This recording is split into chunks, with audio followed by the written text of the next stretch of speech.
Saturday night at American Family Field in Milwaukee. The Brewers have done a 180 on this homestand after an 0-4 start. They've won their 4 in a row against this Reds offense that is dangerous but dormant and hoping for an awakening to snap a 4-game losing streak tonight in Wisconsin. With Tom Verducci, I'm Connor Onion. That Reds offense that has not scored many runs on this 4-game losing streak, just 2. They're the resistible force against the immovable object, Tom, that is Brewers pitching since they got back from New York.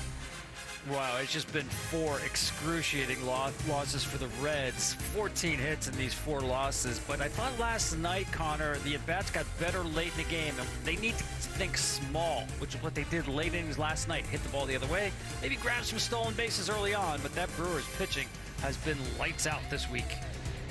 Matt McLain almost hit a go-ahead home run late last night. He pinch hit because he was dealing with hamstring tightness. He was scratched out of that 2-hole late before the game tonight. So TJ Friedl will have Santiago Espinal batting out of that 2-hole, and then Ellie De La Cruz and the rest of the Reds. With Gavin Lux, the Wisconsin native, Jamer Candelario, Christian Encarnacion Strand, with Fraley, Dunn, and Trevino to follow for the Reds. And here comes Elvin Rodriguez. He's out to make his second start as a Milwaukee Brewer. Well, if you watched the last couple of nights, he saw the cutter really in play for Milwaukee pitchers. Nestor Cortez, Tyler Anderson, and Elvin's got a good one. I talked about Cincinnati getting big, Connor. I talked about all the pop-ups and strikeouts last night, 12 of them, and many of them were on cutters. So they will see a lot of cutters from Elvin Rodriguez. I think he's going to have to work in that curveball a little more. It's a good pitch, just doesn't throw it a whole lot. But mostly, as you can see there, lots of fastballs, 4-seamers, and cutters. Rodriguez, when we saw him 2 years ago in Major League Baseball before going to Japan, was mostly a fastball slider pitcher, but comes into this Brewers organization after a year there and has to start because of all the injuries in the Brewers rotation. Well, good to see Terry Francona feeling better. He was out sick last night back at the team hotel, so did not manage, but one of 3 active managers with 2 World Series titles, both with the Red Sox, and back in the top step tonight. Good to see him back. Boy, that must have been tough for him, right? He's feeling terrible and then watching his team lose for a 4th straight time, but at least they broke a scoreless inning streak. I was going to say, he came back and was probably thinking, maybe it was me. We didn't score any runs the last 3 games when he was back there, but 14 runs the other night, and since then just 2 in the last 4 games since playing the Texas Rangers back at Great American Ballpark. TJ Friedl with the roof closed on a Saturday night with a good crowd here in Milwaukee. Getting ready to start Game 3 of this 4-game series that the Brewers have won in a 1-run fashion on back-to-back nights. This has been a good matchup for the Brewers the last couple of years. They have won or split 11 consecutive series against the Reds. And tonight the Brewers try to win the series outright a day early before the finale tomorrow. All ready to go. Elvin Rodriguez with a first pitch fastball right at the top rail for strike 1. And we're off and rolling from American Family Field.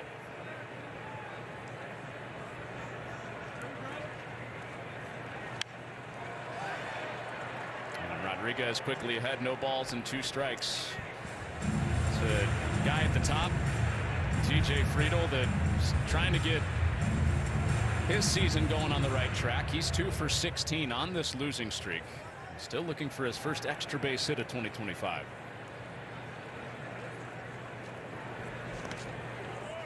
Connor, he had one of those late inning at bats I was referring to where he actually took a fastball away and hit a line drive single to left field. For me, he pulls the ball way too much, and that was the kind of swing I think they need to see more of. He's hit a couple of foul balls the opposite way. Yeah, he's way above major league average to the pull side. He's not really a power guy, so he gets pitched away a lot, and those are the pitches, especially the 4-seam cutter combination here, he needs to take the other way. 1 ball, 2 strikes, and he goes the opposite way and right over the head of the shortstop Ortiz into the left center field gap. That is exactly what you're looking for, Tom. Leadoff single. Absolutely. I'm telling you, I think there was something for the Reds to build on the late innings last night. And this, again, his last swing last night, and now first AB this night. Good sign for the Reds. You know, Terry Francona told us, he told TJ in spring training, we need you on base twice a game. If you do that, we're going to win. We can check the box halfway there for Friedel on his first at-bat of the night.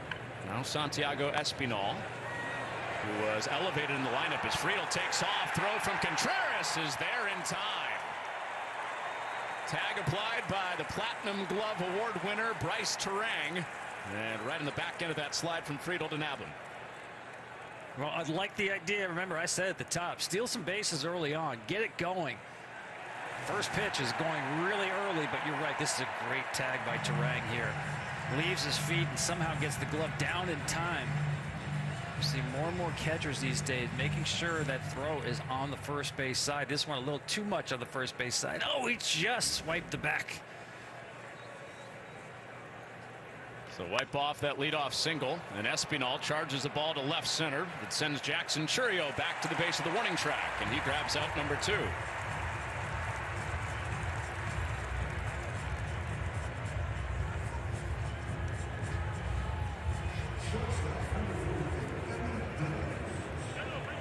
So Rodriguez, after giving up the leadoff single, sees 2 to the plate, 2 down, thanks to some help from Contreras and Terang. Terang, who got his Platinum Glove last night before the game, and then blasted what turned out to be the game-winning home run. This is where you see that curveball. Ellie De La Cruz swings through the high fastball. One of the faces of baseball right here.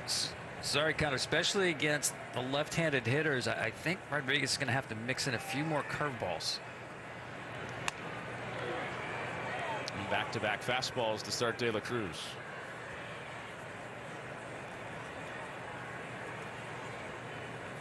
Now Rodriguez, we showed you the numbers, just 10% curveballs in that first start. And it goes change up for the first time. 2-1. Yeah, this is not a guy you want to throw a lot of four-seamers to. And there is that curveball for the first time. Throw him at your own risk, Tom. That's a good pitch. I mean, Ellie is a tremendous fastball hitter. Fastball count, and he missed outside, and De La Cruz is on with 2 outs in the first. And not a terrible walk, but you're right. You have to be careful, but facing him with the bases empty is how you want to face Ellie De La Cruz. So a chance in this first inning for the Kenosha, Wisconsin native Gavin Lux to hit out of the cleanup spot. Some friends and family here this weekend, about 45 minutes from where he grew up, just off Lake Michigan in Kenosha. High fastball starts in with strike 1. Well, another running situation right here with De La Cruz on first base with 2 outs.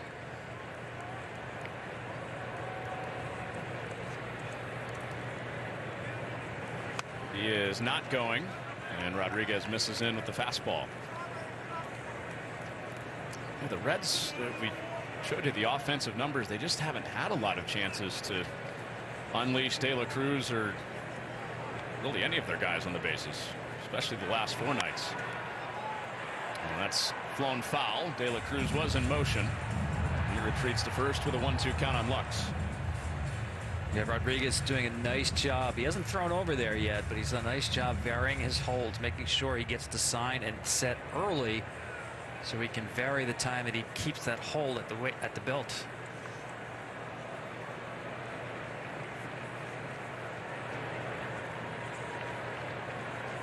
On a 1-2 from Rodriguez. Lux lays off. De La Cruz stays put.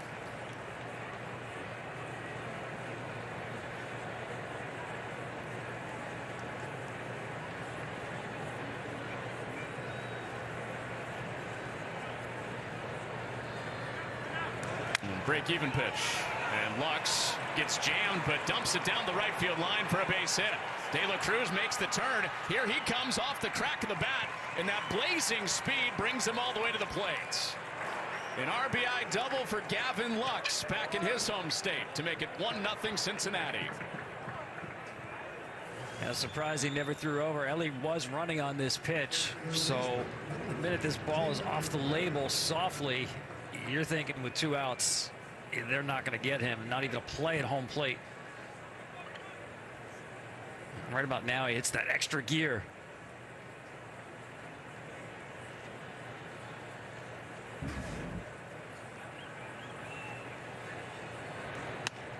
So Jeimer Candelario up there for the first time with the Reds. Just got to be taking a big sigh over there in the dugout right now after all their offensive struggles. They have a lead for the first time on this losing streak.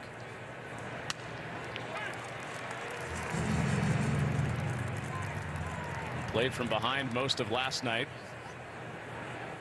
3-0 before battling back to make it 3-2 and brought the go-ahead run to the plate. For the first time since Monday, they're in front. And Candelario chops it foul for strike 2. Looked like he fouled it off his thigh. I mean, that was a cutter that just didn't stop boring in on Candelario.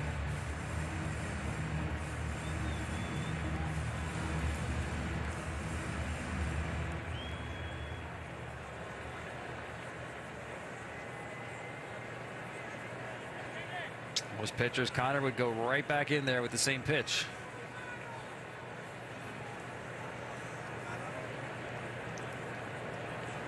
A 1-run home on the Lux double. 1 ball, 2 strikes.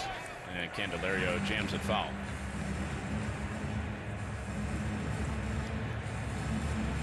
Another guy that Cincinnati is trying to get going. Bat first infielder. Scheduled to be the DH for the Reds before Austin Hayes got hurt. It shifted the lineup around. Still looking for the first home run of the year. And he flies it to center. It's a long run that Garrett Mitchell gets underneath. 1 run in for the Reds. They lead for the first time since Monday. So with Geico, we can easily bundle home and car insurance and save even more? Yeah, home, car, motorcycle, all bundled together. Just like that breakfast burrito. So can I get chorizo? Yeah, metaphorically, yeah. Carnitas. Just chicken. Just give me a bunch of chicken. Oh, bacon? Oh, wait, there isn't too much hot sauce, is there? I have a sensitive palate. I actually like hot sauce. Can I get chips? How about guacamole? I don't really know what we're talking about anymore. Burritos. Sure. Okay. For bundling made easy, get more with Geico. This is Roundup for Lawns. This stuff works. This stuff kills weeds down to the root without killing your lawn. This stuff works on dandelions, crabgrass, clover. This stuff works for up to 3 months. This stuff works guaranteed or your money back. This stuff works on big lawns, small lawns, and I guess you can call that a lawns. This stuff works without killing your lawn. This stuff works without killing your weekend. This stuff works for the rookies and the seasoned pros. This stuff works in Knoxville, Bronxville, Rockville, Marysville. This is Roundup for Lawns. This stuff works. DQ is celebrating 85 years. So we're giving you an 85-cent Blizzard treat in the DQ app, now for a limited time. Hurry and get your small Blizzard treat for just 85 cents with a $1 purchase in the DQ app. There it is!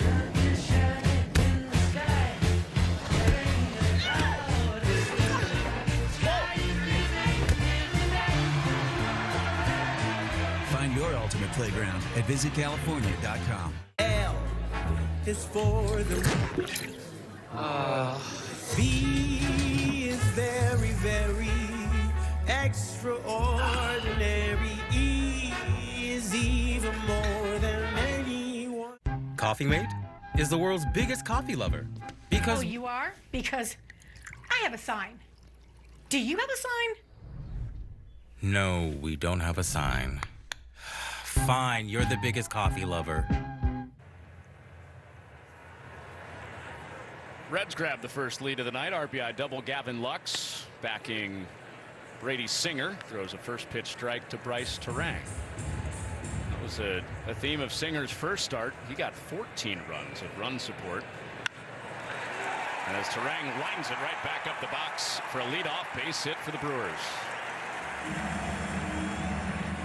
When you think of Brady Singer, you think about that debut. Just was shades of Tom Seaver in 1977, debuting in that Reds uniform. Spectacular. But you think about the sinker, right? Always been known as a great sinker ball pitcher, and he still has that, of course. But you see now he's got 3 different fastballs. So you get the sinker that runs arm side, cutter that runs glove side, and the 4-seamer at the top of the zone, all within 3 or 4 miles per hour. So this is where pitching has gone, where you need a variety of shapes and speeds, not just one pitch. As good as that sinker is, he will mix it up. Singer threw 16 cutters very effectively in his first start. That new pitch, and Churio the opposite way for strike 2. You know, all the talk of Singer pitching in a new ballpark that's more hitter friendly than Kauffman Stadium in Kansas City, and what do you know, after one start he's getting Tom Seaver comparisons. Not bad. And a wave and a miss for Churio. Puts him away with one of those variants of the fastball on 3 pitches, 1 away. Against this Brewers lineup that has Turang and Churio, who you already saw, former MVP Christian Yelich coming up. All-star William Contreras bats cleanup. Sal Frelick up in the 5-hole tonight with Rhys Hoskins, Oliver Dunn, and Garrett Mitchell and Joey Ortiz rounding it out for the Brew Crew. So here's Yelich looking at ball 1. Typically the Reds hate to see him coming. Yelich has hit for 3 cycles in his career, all against the Reds. But Yelich hasn't gotten it off the runway in this series or this season yet, hitting .083 to start. Saw that new cutter twice to start this at bat. Neither one really even tempting a swing. Got the swing and the slider. Tom, that's what Singer did a lot in his first start. Didn't throw a lot of strikes with the cutter. He got a strike here with the slider. Yeah, he's got so many ways to attack, especially lefties now. And it backdoored him. Christian went up there thinking, at some point I'm going to see a sinker. Hasn't seen one yet. Last year probably would have from Singer. And he doesn't throw him a sinker at all. 3 straight sliders, back-to-back strikeouts for Singer. It's really been a transformation when he got to the big leagues. Brady Singer threw his sinker almost 60% of the time. Last year he was down closer to 40% of the time. And it was at 43% last year. It was at 0% in that at-bat. William Contreras takes a big hack at the first fastball from Singer. One of the best offensive catcher in the game in 2024. Like Yelich, hitting under 100 to start this season.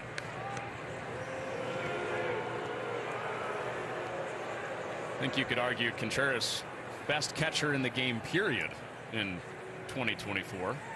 Cal Raleigh, Adley Rutschman would probably have something to say about that.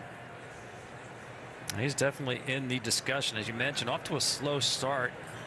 The last few days just been pulling off the ball a little too early.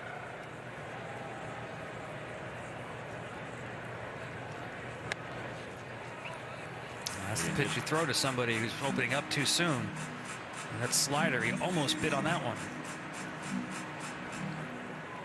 You use bit with a Contreras at the plate. I couldn't help myself. I'm wondering what we're going to see this week, Tom, after Wilson, his brother, was chewing on his batting tape in the Cardinals-Twins game that we did last Saturday.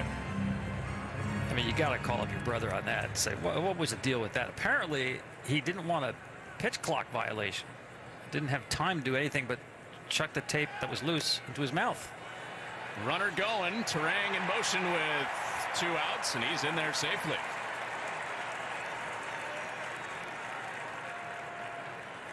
Very similar play to what we saw in the top half of the inning. This time Espinal could not have the catch and tag completed the way Turang did.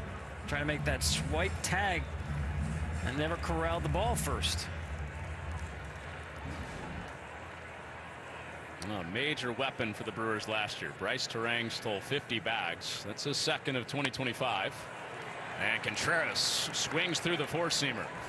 Lead-off single and then three straight punch-outs for Singer in a scoreless first.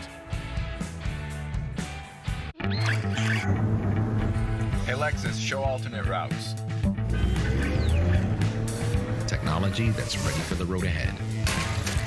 The Lexus NX. What's better than a limited time deal? An unlimited time deal. That's why the $5 biggie bag with a Junior Bacon Cheeseburger is available all the time. Because the best time for fresh, never frozen beef and Applewood smoked bacon is all the time. Duh. For the best deal of all time, gotta be Wendy's. I've yet to see a fish out here. I can't wait! The remaining survivalists are threatened. Time to hurt some feelings. Due to decisions made in HQ. When sabotage is uncovered among the families. I'm sorry. I told you I don't want to hear what you have to say. It's the most shocking episode of the season. I want to go home. This is insane. Extracted. All new Monday on Fox. I love LA. I love it.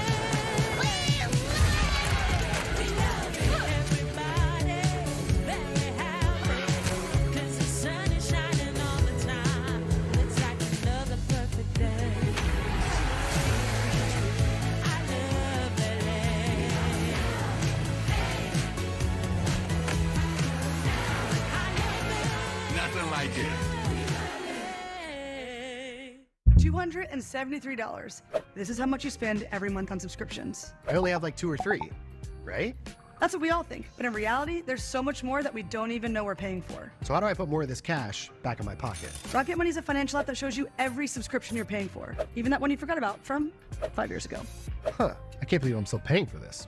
I'll call and cancel right now. Whoa, whoa, whoa. With Rocket Money, they even cancel it for you. Really? Yep. All you have to do is tap a few buttons and they take care of it. Download Rocket Money today. The MLB app's got game. Pre-game, post-game, and everything you need in between. Plus personalized daily content that hits every time. Catch it now on the MLB app. The hope for Terry Francona, 7th and 8th inning, while he was bedridden last night and watching from the hotel, would carry into tonight. It did. Last 4 games, 2 runs. First inning tonight, they scored a run as Encarnacion Strand swats the first pitch high in the air to center, but Mitchell is on the spot and a loud first out from Christian Encarnacion Strand to start the second. That run in the first inning, a good example of someone like Ellie De La Cruz. He's in scoring position when he's at first base, kind of resets the rules for that. Reds, when he scores a run in his career, they win 64% of the time. Just 1 run. Whew. So this game's over. People can turn it off. Well, 64 is not 100, Connor, but it makes the Reds feel good.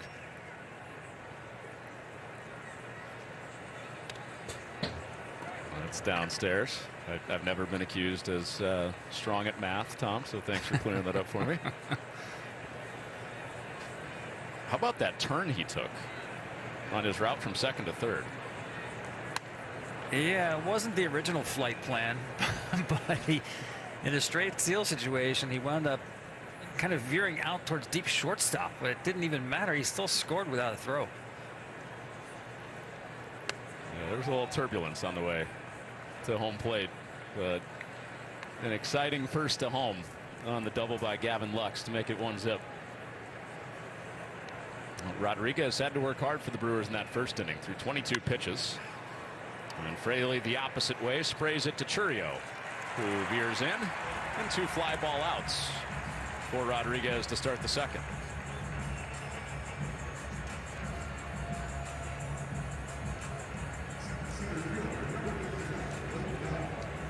It just felt like the Reds were stuck in a time loop the last 4 days. Before they scored in the 8th last night, their scoreless streak lasted 4 days, an hour and 20 minutes. Do they have another run here? Down to deep left center field. Frelick and Churio back, and it's gone. Blake Dunn over the wall in left center field, and it's 2-0 Cincinnati.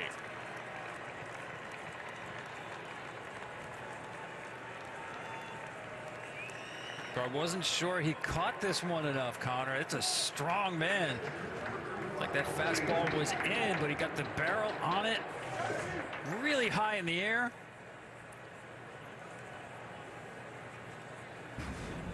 I think he had a good idea. He got it.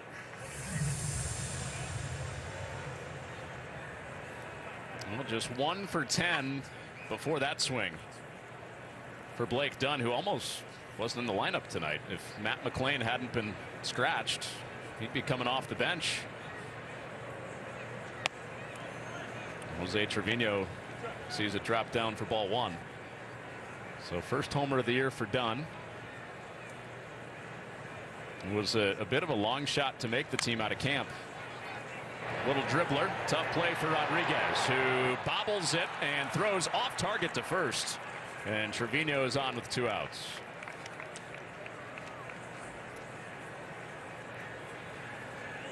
Yeah, he just unnecessarily hurried, just a little too quick with the catcher running here. He had more time than he thought. And that bobble cost him.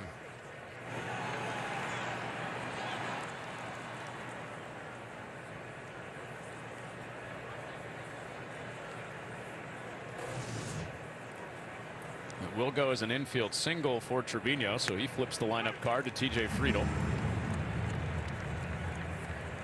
Blake Dunn adding to the Gavin Lux double in the first inning. 2-0 Cincinnati trying to snap their 4-game losing streak. And Friedel clubs that deep in the air to right. This sends Frelick back to the wall, and that ball carries out. The dam has opened for the Cincinnati Reds. 4 runs in the first 2 innings. It's Friedel going yard.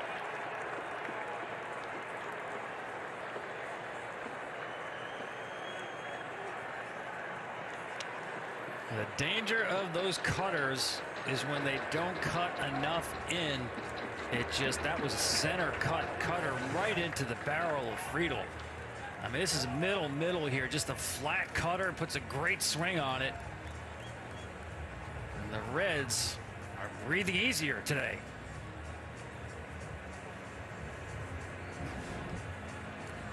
Well, I'll say this looks more like the offense they had Monday night.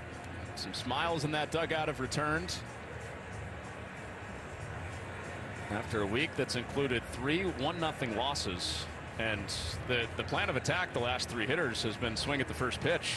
3 straight first pitch swings with all good results. 2 homers and a single.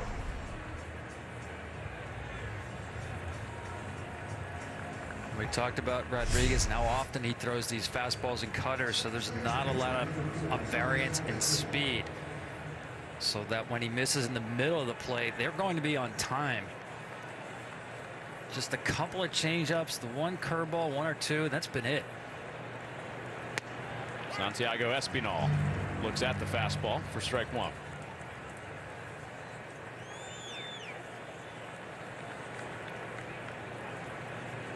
So he's stuck with what is that primary pitch and then goes to the curve, even up the count. Like you mentioned, Tom, mostly a 2-pitch guy with the fastball and the cutter. Can mix in that curve and sweeper. And he does on back-to-back pitches, but off target. Yeah, he has not landed that breaking ball yet. And when he pitched in Japan, he was really a 6-pitch guy. But they wanted to narrow his pitches. Just didn't think that the back-end off-speed stuff was good enough to continue. Hard to get through a lineup with just 2 pitches these days. 2-2 to Espinal is swung on and missed. There was the sweeper. But the Reds have found the bats, just like when they scored 14 runs on Monday from a surprising source. Blake Dunn first, then TJ Friedel with Dallas flying in that target. What do you got there, Larry? Time machine? You gonna go back and see how the pyramids were built or something? Nope. Ellen and I want to go on vacation, so I'm going to go back to last week and buy a winning lottery ticket. Can I come? Only room for 1. How am I getting home? Sitting on my lap like last time, Ronald. Fine, but I'm bringing this. All right. Or you could try one of these savings options. The right money moves aren't as far-fetched as you think. There it is. See? Told you it's going to all work out. Thanks, future me. Second China chicken menu, but now it's caliente. Introducing the bold Muy Caliente Cantina chicken menu from Taco Bell. Here for a limited time. When I started Walton Goggins Goggle Glasses, I knew I'd be its fancy name and pretty face. But I didn't know how to turn all this fancy prettiness into a classy-looking logo. The GoDaddy Arrow does, with its magical AI powers. It not only creates it, it slaps that sweet thing everywhere.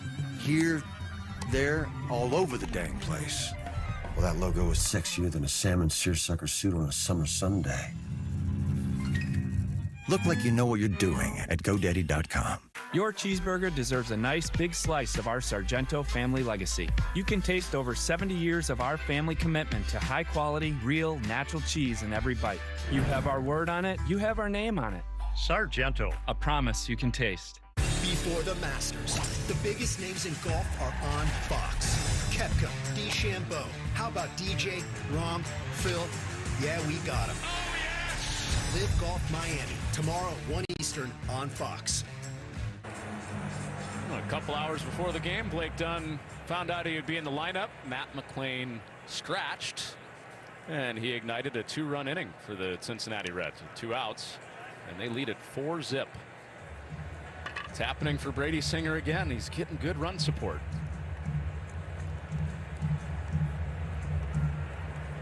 He faces Sal Frelick, who's off to a nice start, the Brewers' leading hitter early in the season. The Reds gave Singer 14 runs of support, 14-3 win against the Rangers on Monday.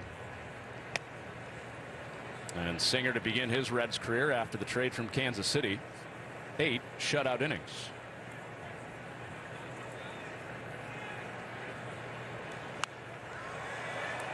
Frelick pops it up and foul for strike 2. And Connor, he's exactly the kind of pitcher who should love throwing to Trevino. Trevino he's so good. He sets such a low target. So good with his hands receiving the ball on the edges of the zone, especially down. Just missed that lower part of the zone you're just talking about. Now you'll see the occasional four-seamer up. Mostly he'll be down.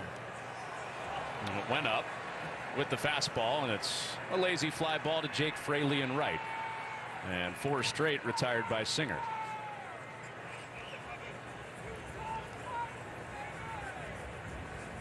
Well, 2 of the biggest offseason acquisitions for Cincinnati are the battery mates tonight. Brady Singer was traded for Jonathan India, Kansas City Royals, and then Jose Trevino came over from the Yankees. Here's Rhys Hoskins swinging at the first pitch and driving it to left center. It's playable for Dunn. Same part of the ballpark he just homered in. Grabs out number 2. Brady knows what to do with the lead. He's in attack mode.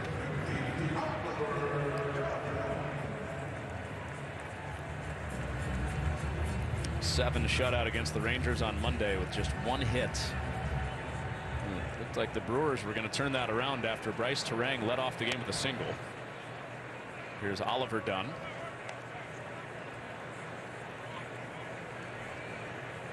He's looking for his first hit of the year. Half his ABs have ended in strikeouts. And back to attack mode for Singer.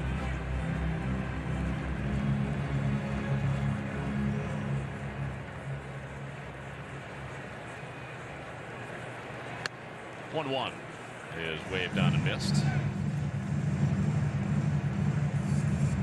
It was Blake Dunn who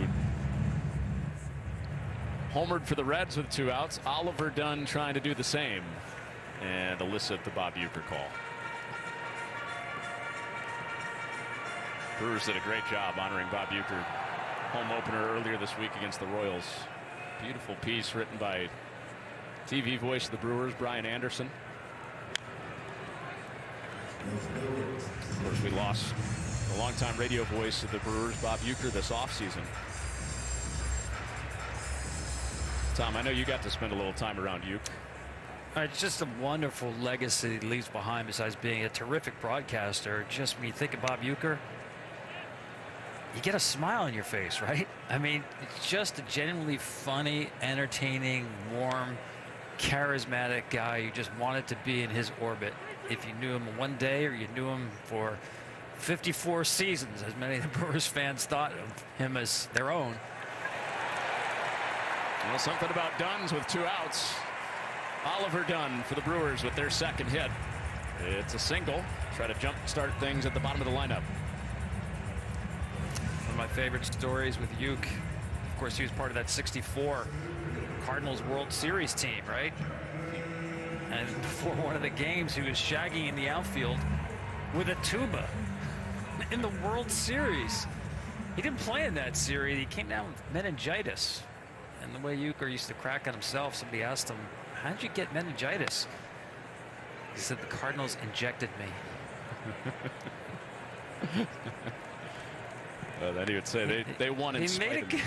He made a career of not having a career, right? The ability to laugh at himself, a gift. Garrett Mitchell, opposite field. Weird sound off of the bat. Works all the same for a single. And there are 2 aboard with 2 outs after back-to-back hits. You're not kidding about that sound. We've heard a lot about torpedo bats this year. This sounded like a ping pong paddle. Inside out, carve it the other way.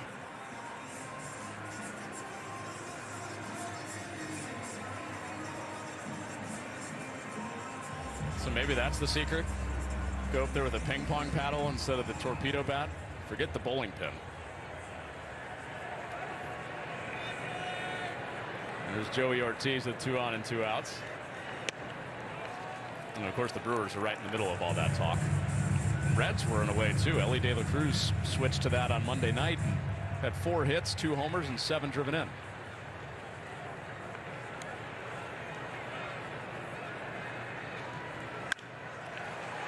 Ortiz bounces one back up the middle. A shaded Espinal with the jump throw, not in time. That loads him up. 3 straight have reached. 3 straight singles to flip it back to the top for the Brew Crew.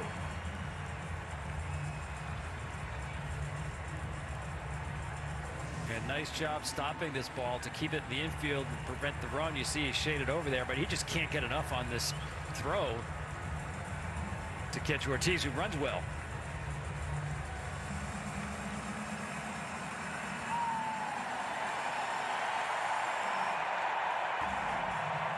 So it is Bryce Terang getting set to stroll up to the plate. We kind of talked to Murph tongue-in-cheek before the game. Pat Murphy, the Brewers manager. Hey, Bryce Terang is the home run leader for you right now, as we all expected. Comes up early in this game with the bases juiced after his 2nd home run last night.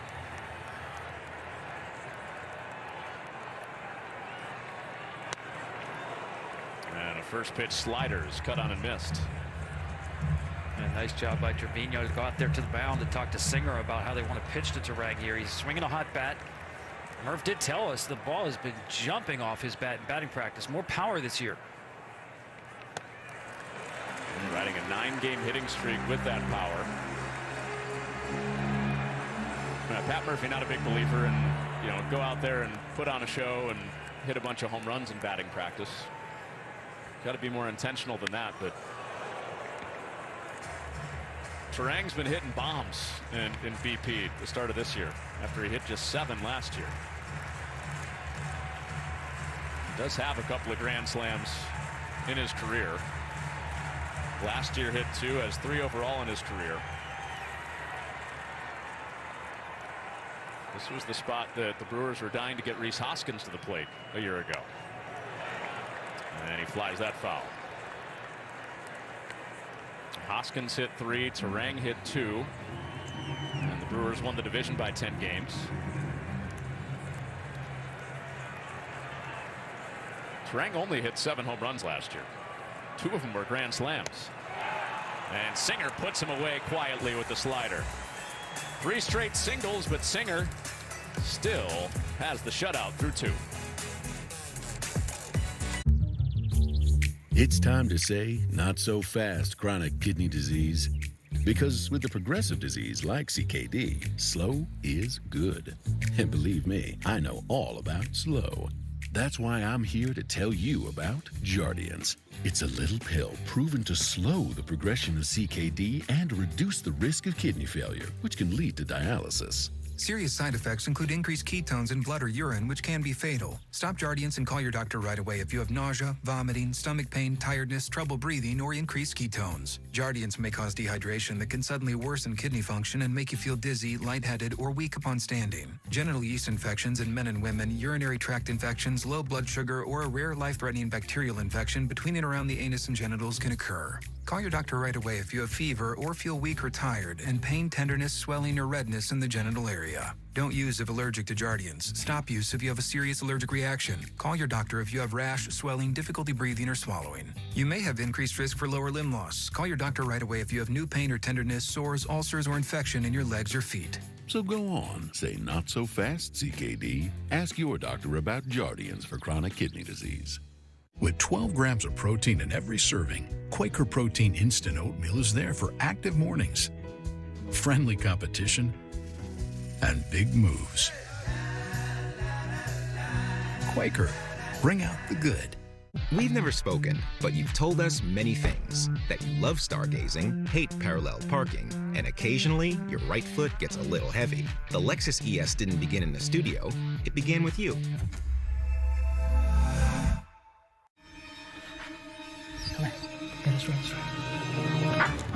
Cleaning your dog's teeth can be hard. But not with Greenie's dental treats. Greenie's, make health a treat. Also, try Greenie's dog food and toppers. A couple low-scoring games to start this series as Ellie De La Cruz goes first pitch swinging and drives it right at Garrett Mitchell. And one away to begin the third on one pitch for Elvin Rodriguez. Well, Tom, we were going to show the fans something cool about Ellie De La Cruz. I guess we'll wait until next step happens. He was in a hurry, but that's the pitch. I think Elvin's got to work in more, especially the lefties. First pitch, get me over, curveball. And for De La Cruz, just take that pitch. You know, Terry Francona talked to us about how it's not so much a matter of not chasing. It's a matter of picking the pitches that you can do damage with. And first pitch, that's not the pitch. Just be a little more patient to get the pitch you can get the slug on. We know you can put it in play, but just a little more patience, a little more power will come from De La Cruz. Gavin Lux aggressive early in the count. How much of that you think is a matter of, you know, not trying to get into two-strike counts because he struck out 218 times last year, almost set the big league record. Think that's part of it, the aggression early in the count for De La Cruz? Yeah, I think part of it also is having enough protection around him in the lineup. That certainly would help, where he doesn't feel like he has to do so much. And if you look at his numbers, he doesn't have a really high chase rate. But definitely in terms of cutting down on 218 strikeouts, just a few more balls in play with his speed, the average is going to go up. Elvin Rodriguez to Lux. Another ball to center field. Busy inning for Mitchell. He squeezes both of them.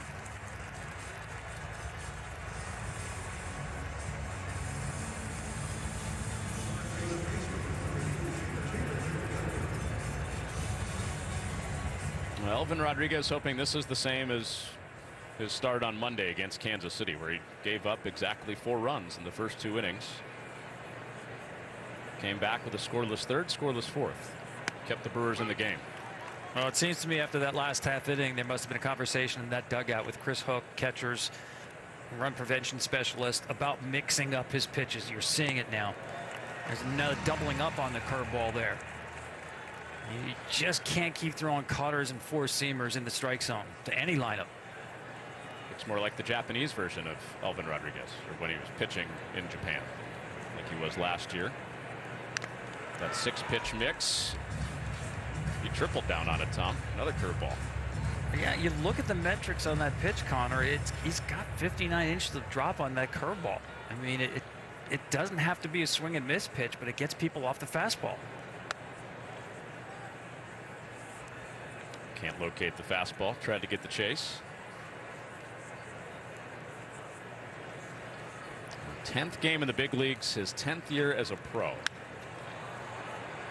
And Candelario to deep right. It is caught by Frelick. On the lead with a high five for the fan in the front row. 1-2-3 inning for Alvin Rodriguez for the first time. When you want bedtime to be a good time. Good night, sweetheart.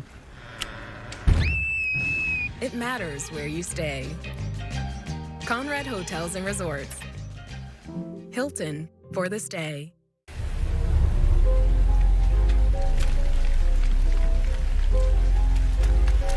Welcome to the start of the new year. Coming out hard like keep grinding, Peloton. Everything. That's the way you push through, baby. Proud of you.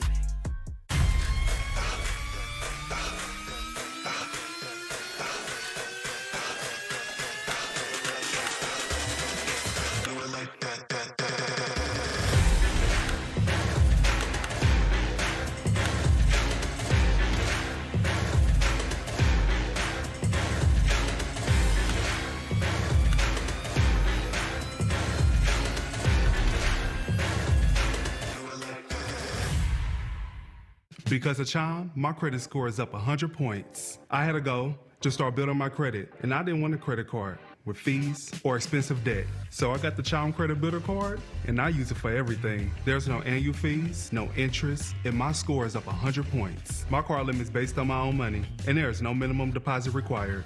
My credit score is in the 700s, and I just got approved for a mortgage. So that's why I Chime. Join the millions of Chime members like me building credit every day at Chime.com. I love LA. I love it. We love everybody. Very happy.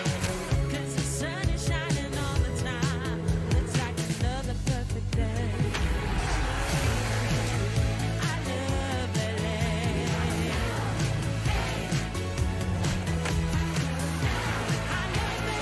Nothing like it.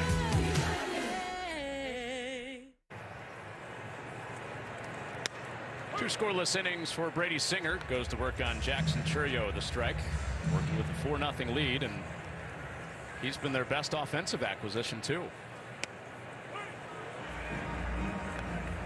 18 runs of support. Yeah. Yeah. 14 runs the other night. 4 tonight. 12 in the other games for the Reds.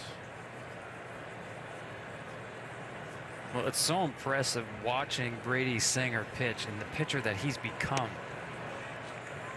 Because that last at bat, I mean, bases loaded. You got Terang in the box, really good hitter, tough to strike out. 5 pitches, and he did not throw a sinker. He played the high-low game with 4-seam fastballs and sliders. Churio was tempted. He did go, yeah. That pitch has been money today. This is a different pitcher than the Singer at least when he first came up with Kansas City. Mixing it up. All quadrants of the zone, and that slider has been a very good put-away pitch tonight.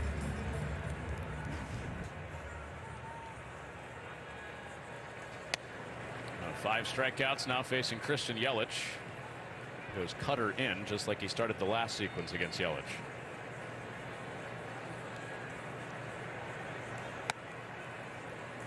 Singer needed that cutter to neutralize lefties, which he's done beautifully his first 2 starts.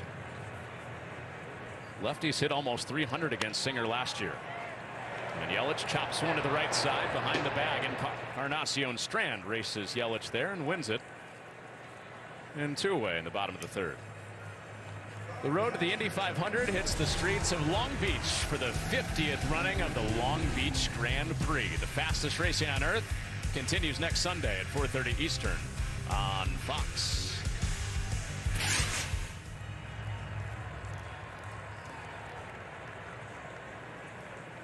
So Singer has Yelich 0 for 2.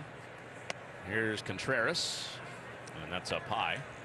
And you made a good point about that cutter to the left-handers, Connor, because that's exactly what he did to Christian Yelich. He did not have that pitch to get a left-handed hitter out. Watch this. Looks like a fastball coming in, and watch it ride out of the zone into his hands. It's hard to get the barrel on that. And for Christian, who's a really good fastball down hitter, he's yet to see one of those sinkers tonight. And with that subtle cut at the end of it, that looks fastball middle for the late action. And there's the sinker, gets him back to even at 2-2. Yeah, again, he's staying away as they did last night on Contreras. That front hip is opening just so early. It's hard for him to cover the pitch on the outside part of the plate, especially the slider. Covered the slider. Yeah, he's got to make that adjustment. I mean, especially with 2 strikes, Connor, that, you know, if you're pitching them one way, there's a reason they're doing that. You have to start thinking about taking that pitch the other way. He spoiled the last one and gets another one in the middle of the plate that De La Cruz takes care of routinely. Singer 1-2-3 third, 3 shutout. I have active psoriatic arthritis, but with Skyrizi to treat my skin and joints, count me in. Along with clearer skin, Skyrizi helps me move with less joint pain, stiffness, swelling, and fatigue. And it's just 4 doses a year after 2 starter doses. Don't use if allergic. Serious allergic reactions, increased infections, or lower ability to fight them may occur. Before treatment, get checked for infections and TB. Tell your doctor about any flu-like symptoms or vaccines. There's nothing like clear skin and better movement, and that means everything. Ask your doctor about Skyrizi. Learn how AbbVie can help you save.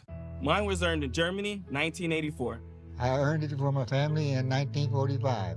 Mom earned it for us. USAA membership is for those who served and can be shared with their spouses, then kids, and their kids for generations to come. And because our members know USAA's commitment to serving the military community, they're proud to start their family's legacy. So I'm in, and so is our family. USAA. See if you can become a member today. Members who switch saved an average of $725 annually on auto insurance.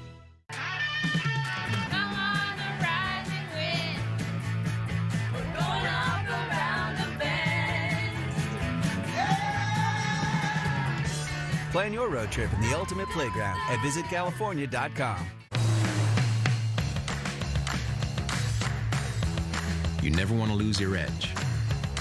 And the Lexus RX completely understands that.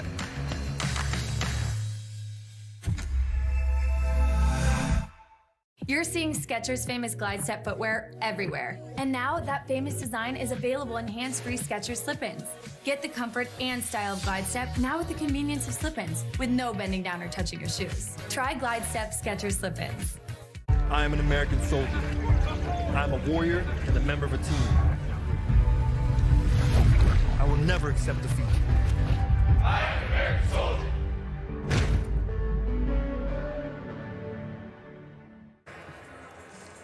Suit up this season at MLBshop.com. Check out the largest selection of authentic jerseys, caps, hoodies, t-shirts, and more. Visit MLBshop.com, the official source for your favorite team gear. And you can be fully decked out like that Reds fan. I didn't think it was that cold with the roof closed in here tonight. Makes me think of the days of the old county stadium outside in April. Those are some cold days. You know, make a little more sense back then, but not in climate control.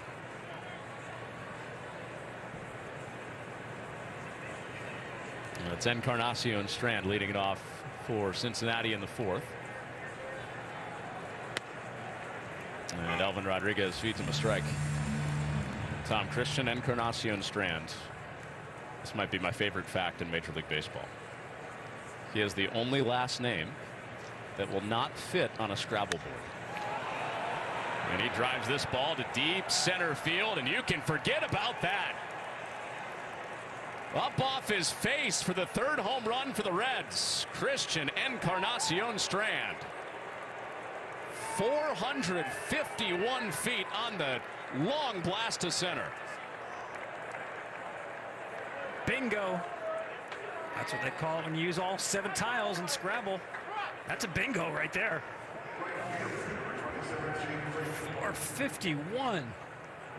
You know, he looked at that 2-0 fastball, I don't know, almost as if he was setting him up. Try it again. Wow. high off the scoreboard in dead central.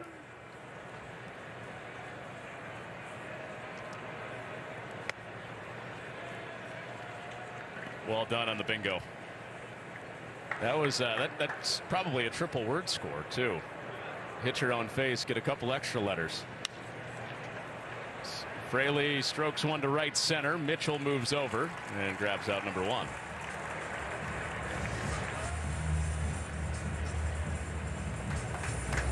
What was the line, Tom, about the gun? It was. It's kind of a nod to the manager, Terry Francona, who likes to play cribbage, and probably some friendly bets going on there. And I think it was the manager who said the team that gambles together stays together or wins together, however you want it. They're having fun for the first time in 5 days. Dunn started the home run party. Kind of forgot that thing existed after how the last 4 games had gone. Still works. We weren't sure, but yes, it still works. Thought it was stuck in the holster. And Rodriguez reintroduces himself to Dunn.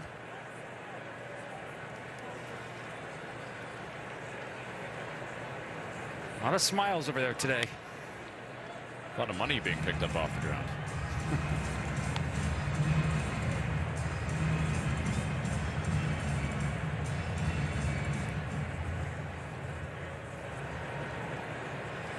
Rodriguez's 1-2 is inside. Flirted with hitting Dunn and finally does hit Dunn to put him on with 1 out. Just didn't have command of that right-on-right changeup. Blake Dunn is a 15th round pick from Western Michigan, the Broncos. And actually just last December, the greatest major league player from Western Michigan passed away, the oldest Detroit Tiger, Charlie Maxwell. His nickname was Sunday Charlie or the Sabbath Smasher. That's so good. He hit 40 of his 148 home runs on Sundays. Well, Trevino drives one to deep left. Churio back to the wall. That flies out of here. Cincinnati hitting so well, they've broken out the Boo Birds in Milwaukee. Their 4th home run of the night. We've got the Saturday Smashers today.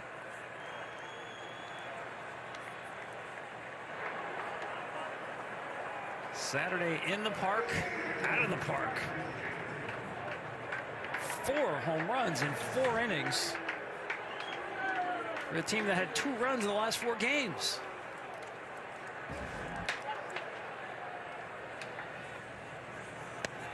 Third time through. Here's TJ Friedel. Man, we were talking this week, Tom. We're probably going to get a 3-2. Hey, that might be the top end. It's probably going to be 1-0, just the way that things were going. Sure enough, Saturday rolls around, 7 runs up on the board, less than 4 through.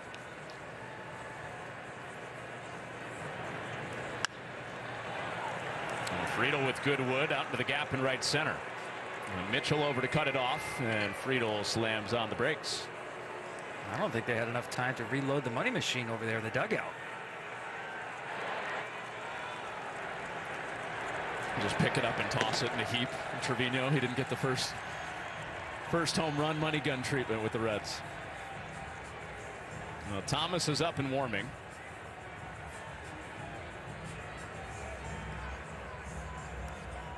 And Rodriguez, since he made the start on Monday against the Royals, showed you the graphic to start the game. Pitching staff for the Brewers had been rolling. Got 4 straight real good starts. Rodriguez trying to get his way through the 4th with 7 up on the board. And long reliever Connor Thomas getting up in a hurry. Yeah, these fans don't like the fact that he's still in the game. But relief pitcher does need time to get loose. Hang on, people. Yeah, Pat Murphy in an interesting spot too. He has 3 spots in the rotation right now that are basically spot starts because of injuries. 9 of their top 15 pitchers are hurt or not active. In the case of Jose Quintana, who was signed late, got good news there. And Quintana will be ready by April 11th. And that savvy move to miss Colorado and then make the return after he was signed in free agency late in spring training. But it's Freddie Peralta and Nestor Cortez at the top with the rotation that they envisioned, and then shorthanded Brewers the rest of the way. And a fly ball to right, and Friedel thought there were 2 outs. This will be a double play. And Frelick doubles him off, and Friedel runs out of the inning. But the money gun is firing. It's an ATM machine in the Reds dugout. 7-zip.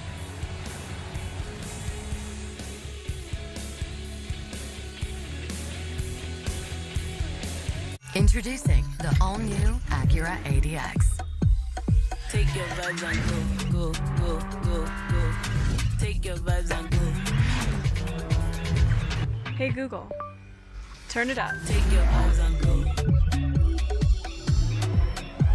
And go. Take your vibes and go, go. The all-new Acura ADX.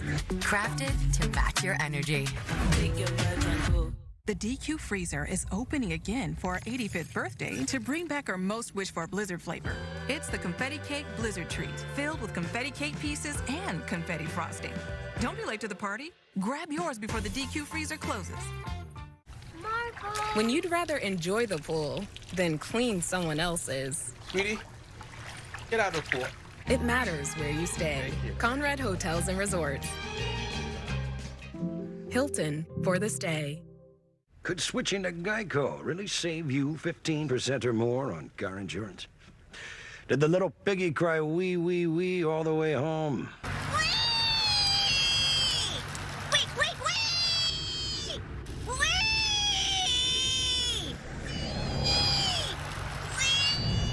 Max. Maxwell. Yeah? You're home. Oh, cool. Thanks, Mrs. A. Switch and save. Get more with Geico. Today, let's paint with Behr. Oh, you're already done. Yeah, we painted earlier. He did the research. Behr has #1 rated products. Guess I'm not really needed here today. No. Oh, he's gone. I'm still here. Do your research and get great value at an everyday low price. Only at the Home Depot. I have 10 years of experience. This job requires a college degree. Any degree. 3 more runs for the Reds, and then they ran themselves out of the inning. But a couple more homers, 4 on the night. Touchdown to nothing. Sal Frelick hits and bounces 1 foul. You know, the first start that Singer made, it was kind of the Cincinnati Reds fans' dream of, you know, they got Matt McLain healthy in the offseason. Frelick laces one down the line. That's a fair ball and into the corner. Fraley has to dig it out, and Frelick hustles for second. Now he makes the turn, headed to third. He wants a triple. Relay throw is not in time. Sal Frelick stays hot. Lead-off 3-bagger to start the 4th. You talk about a quick bat, 4-seamer up and in.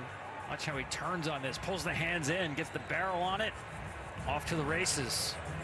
And you know, if you're going to try to leg out a triple against the Reds, the ball is going to wind up in Ellie De La Cruz's hand. Look at him cross the field from the shortstop position. Why not have him be the relay guy? All the way out in right field. Frelick just too fast. Rhys Hoskins to the plate. Well, one of the most exciting plays in the sport. To your point, Tom, made even more exciting when you know you've got De La Cruz out there roaming as the cutoff man. Can unleash 100-mile-per-hour throw after 100-mile-per-hour throw. Yeah, the Twins like to do that with Carlos Correa. He will take throws to home plate, set up as the relay, right across the field from right field. And Rhys Hoskins in an RBI spot here. He was a reliable run producer last year. 2nd on the team in homers, 3rd in RBI. Only 1 driven in this year. And he skies this to left. Long run for Lux, who's underneath it, and Frelick takes a couple of steps and doesn't go any further.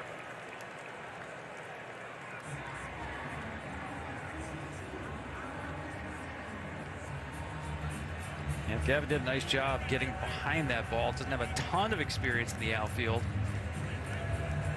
but always assume the runner is tagging. You shouldn't have to check to see if the guy is going to run. Just assume he's going, get that ball in quickly.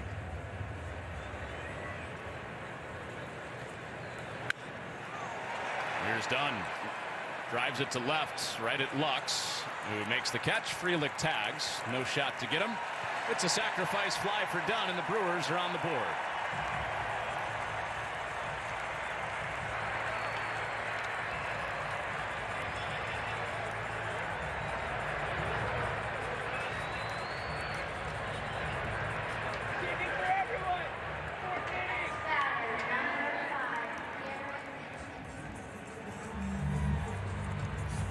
Good shot of Sal Frelick at the dugout. Connor, I'm not sure anybody in baseball wears more dirt over the course of a season than Sal Frelick.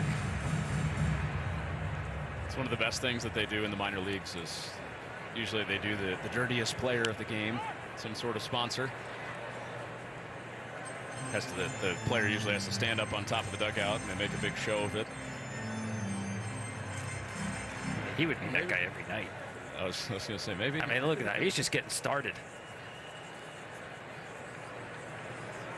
Maybe they can work that into the next CBA, next collective bargaining agreement.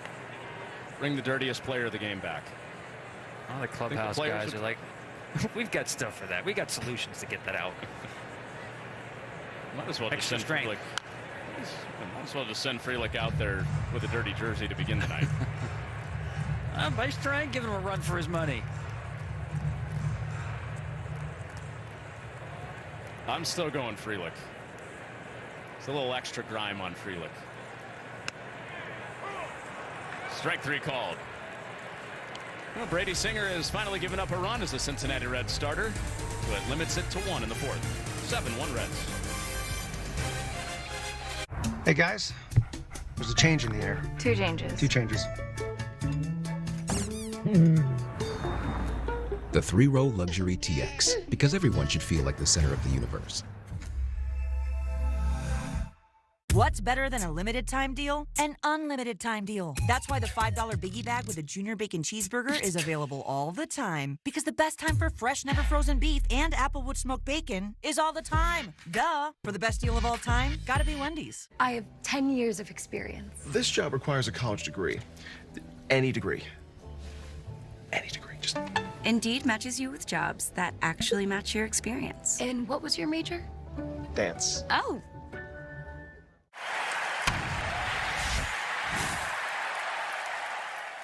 Does your wife know you spent over $600 on takeout? We're busy. We don't have time to cook. Okay, but do you know you're also paying for a meal kit on top of that? Wait, really?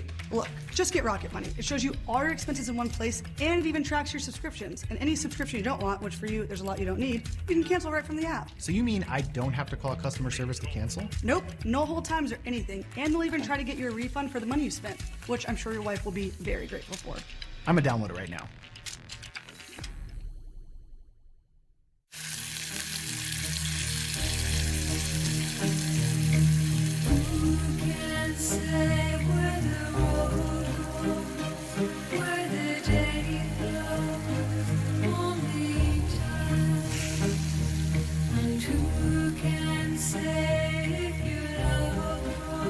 Choose 1 appetizer and 2 entrees. Applebee's famous 2 for $25 with new sizzling skillets and steak. Now that's eating good in the neighborhood.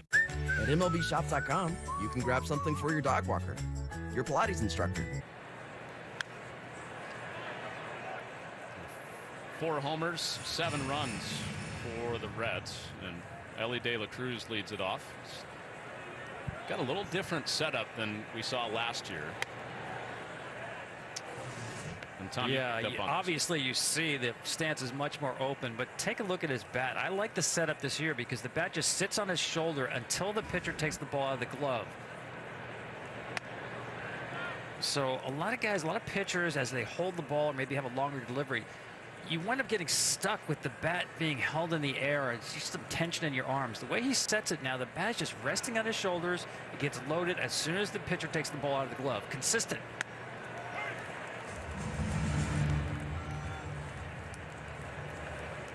Well, that new setup, a little more open. Plus a new bat that he broke out on Monday.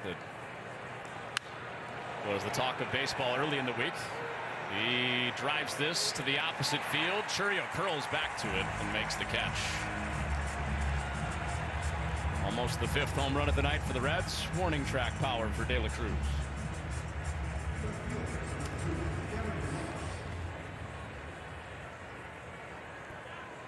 I think we were both a little surprised. Elvin Rodriguez came back out into the mound after Connor Thomas had got up and warmed in the Brewers bullpen.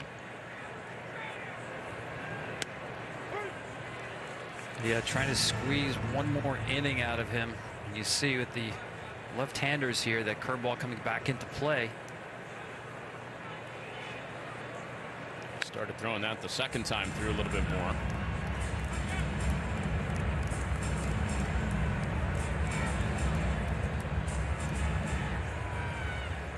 They do have some awesome food in this ballpark. The choices are endless. Never a bad night for Usingers. Doesn't sound right if Uke's not saying it. You know, speaking of beer, and of course, you know, that's like the first language in Wisconsin, right? You mentioned Gavin Lux is from Wisconsin, Kenosha, right? Mm-hmm. Besides the home of Gavin Lux, as he looks at strike 3, it's the home of the Border War Beer Fest. You ever hear of that? It's the Brewers from Wisconsin go up against the Brewers from Illinois. And they compete who has the best beer. That's some serious competition around these parts. Have you covered that? Or they at least No, brought but you I in to can taste imagine that just the tension must be enormous. The pride, civic pride on the line. Candelario to deep right center. Mitchell to the warning track, and the inning is over. As an Illinois native, Wisconsin's got good beer, hands down. This is where it begins. A blank canvas, untethered by tradition or rules, where we're free to create from what if, not what was. Bound only by imagination and the laws of physics. But we're working on that. Welcome to Genesis. When choosing the right gear to cut, trim, or mow your yard, Ace has all the power you need to get the job done right. Because gas or battery, your local Ace is the destination with the best power brands all under one roof, like Steel, Ego, Milwaukee, and Toro. And with free assembly and delivery or ready for pickup in 15 minutes. Conquering your outdoor projects has never been easier. Around the block, what you need in stock, with service so good it's guaranteed. Ace is the place with the helpful hardware, folks. Hilton is bringing you more new ways to stay than ever before. With all new places, there's all new experiences to enjoy. Hilton for the stay. Some people just know they could save hundreds on car insurance by checking Allstate first. Like you know to check first that you bought seats in the right section. So check Allstate first for a quote that could save you hundreds.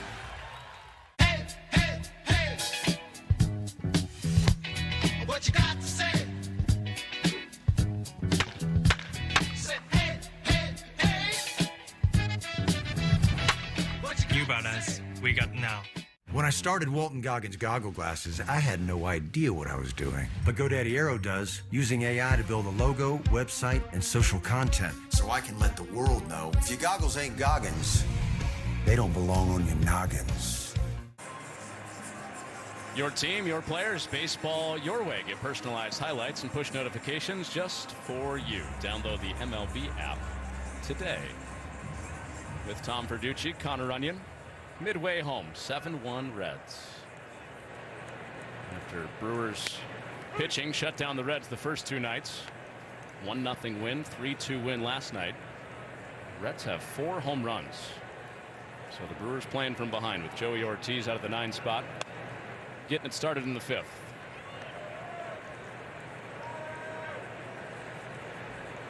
Ortiz is Rhys Hoskins' pick, his teammates' pick to be the breakout offensive player in his 2nd year in the bigs. So he yanks that to the left side. Candelario with the toss across. And Ortiz the first out for the Brewers in the 5th.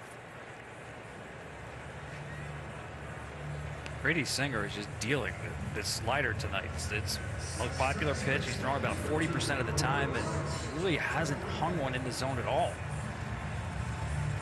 It's basically been a strike ball pitch, meaning it starts in the zone and works out. He's had terrific command of it. 3rd time facing Bryce Terang. And a lot of talk with the cutter for Singer because it's new, it's exciting. But the slider was the best pitch last year. It's been good again tonight. You know, the offensive woes for Cincinnati this week kind of took the spotlight off what should be spectacular starting pitching.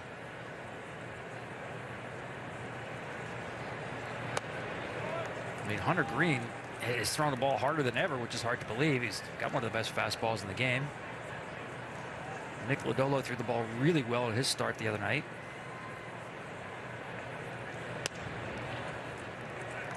Carson Spires before that, 6 innings, 1 run, and that string of 3 straight 1-run losses. Singer loses Terang for ball 4, and a 1-out base runner for the Brewers. Trevino can't believe he didn't get that call from Las Diaz.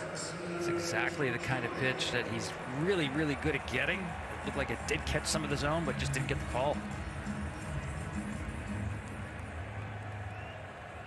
So 3rd time to the plate for Jackson Chourio. He goes first pitch swinging and chops it to De La Cruz, who can't handle it. Into left. Back-to-back base runners for the Brewers in the 5th.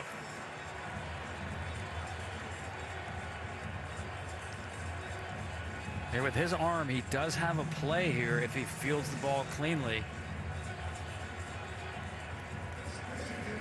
A little overspin on the 2nd hop kind of ate him up.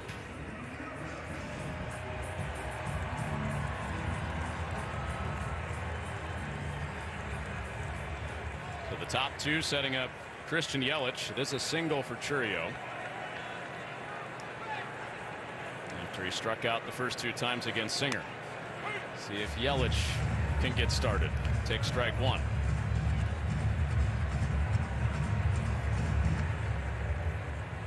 A heavy dose of the cutter against Yelich for Singer. First 2 times, a strikeout and a ground out. And a ground ball through the right side for a base hit. Terang gets the wave at 3rd, and he is in to score. Like he's done so many times in his career, Christian Yelich drives one in against the Reds, and the Brewers a run closer, down 5. And one slider that did stay over the plate. Christian Yelich is really good on these pitches down. It's just too much in the central part of the plate. Gets it through the hole.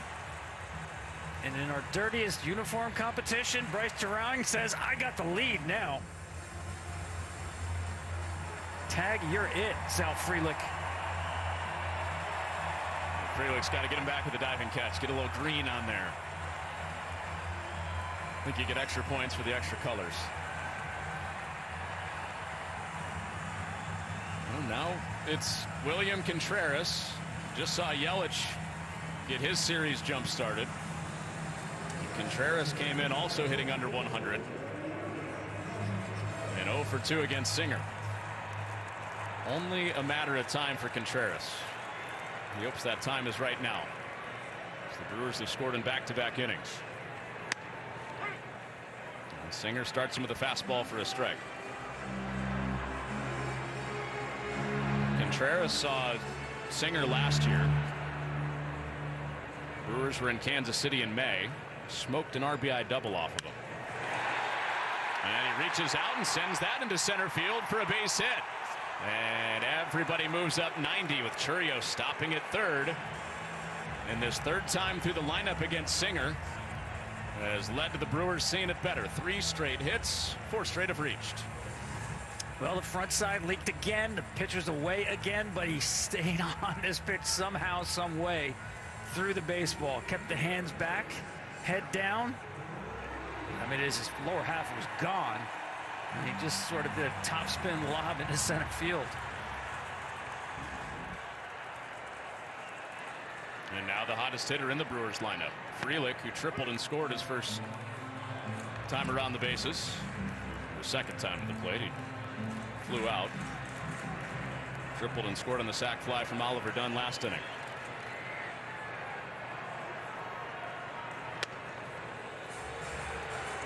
And lays off the cutter, 1-1.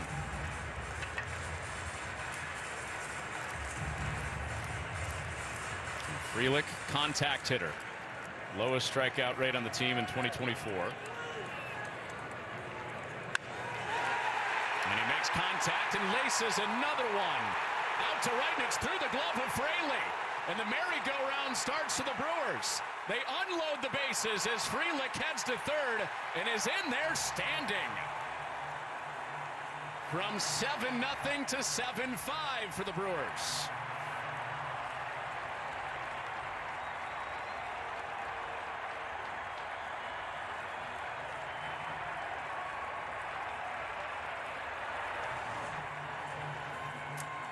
Like Singer just lost the release point, or maybe just ran out of gas in this inning. That's another slider left in the middle of the plate. Hadn't done that all game until this inning, and then something you don't see in the big leagues much at all. The ball getting underneath an outfielder's glove. Now Rhys Hoskins looks at strike one.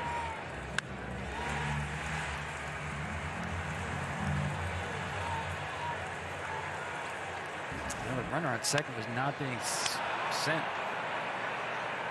Hoskins, a towering fly ball to shallow left, and De La Cruz is there.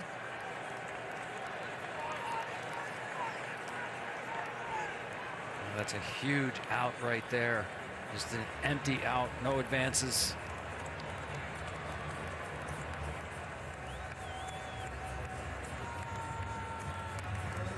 Back-to-back trips to the plate for Sal Frelick. He's gone into the right field corner and this time clears the bases. First action tonight in the Reds bullpen. Taylor Rogers is up and warming. It's up to Oliver Dunn to try to keep this rally going for the Brewers with 4 in this inning. It's 1-7-0 Reds. Sac fly from Dunn made it 7-1. And the top of the lineup finally breaking through in this game.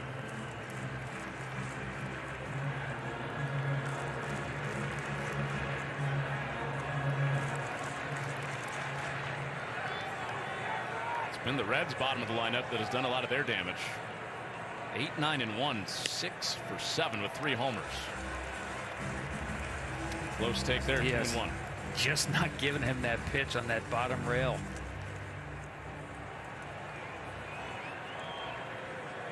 First inning of labor for Singer as a Red. And he's got the count even at 2-2. You know, it's interesting just looking at his stuff, Connor. He's been better out of the windup than with runners on base out of the stretch. Out of the wind in the 2-2 and almost hit him. Count's full. The 8th batter of this Brewers inning. Started with the ground out, then the parade started. 5 straight Brewers reached, 4 have scored. And Dunn trying to get Garrett Mitchell to the plate, waiting on deck with 2 strikes and 2 outs. And the payoff from Singer is bounced foul. Yeah, you see the pitch count at 88. He did throw 92 his first time out, but this has been a taxing inning. This is emptying the tank time for Brady Singer. I think this is his last batter, whether he gets done or not.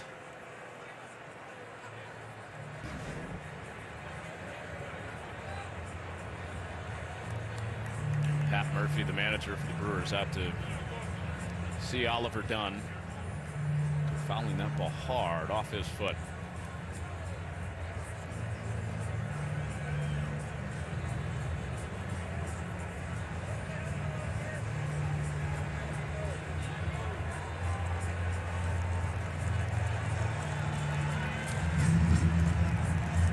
that turned into Pat Murphy comedy hour there for a second to yes, keep Dunn's mind off of the pain he's feeling.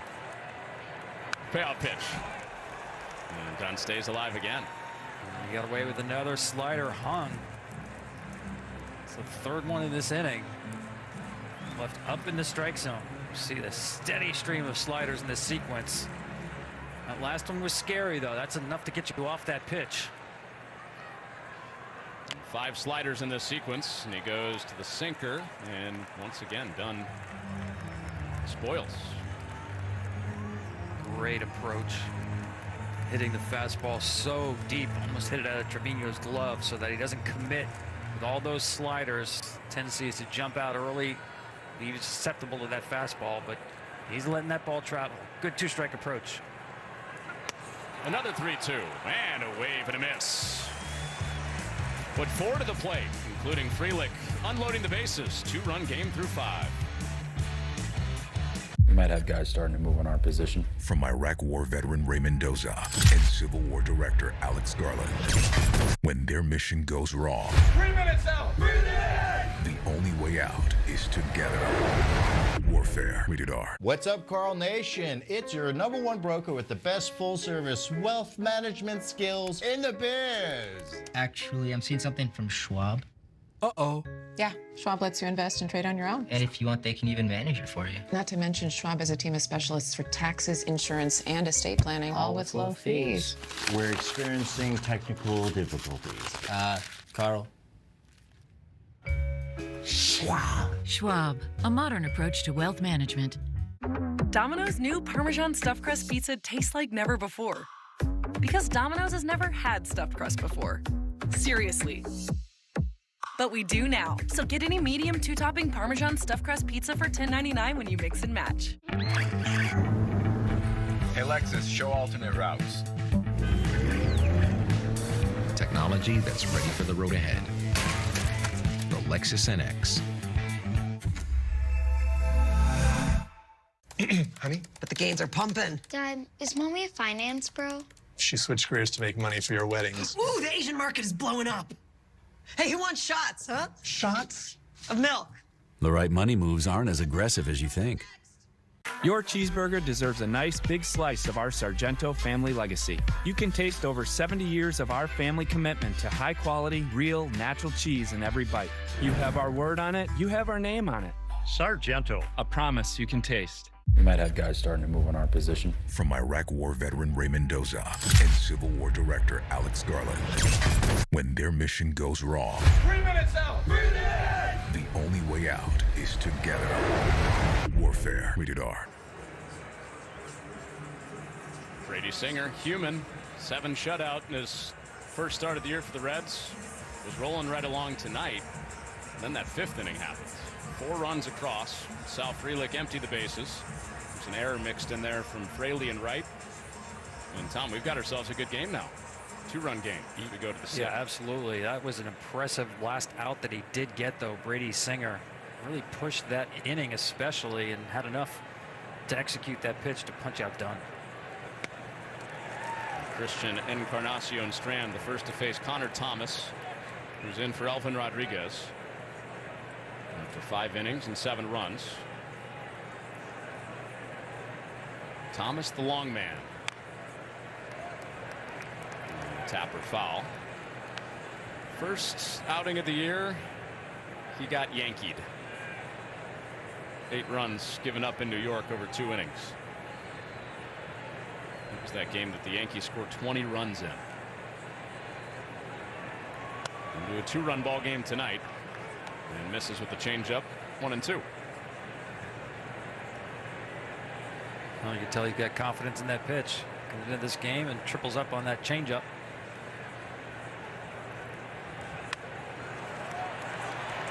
Popped up right side. And Hoskins has out number 1. Week 2 of the UFL caps off tomorrow as the San Antonio Brahmas take on the St. Louis Battlehawks at 6:30 Eastern, only on FS1. It's a rematch of the XFL Conference Championship game from last year. St. Louis has great crowd. Don't ask me why I know so much about that game tomorrow. I might be doing it with Joel Klatt and Devin Gardner.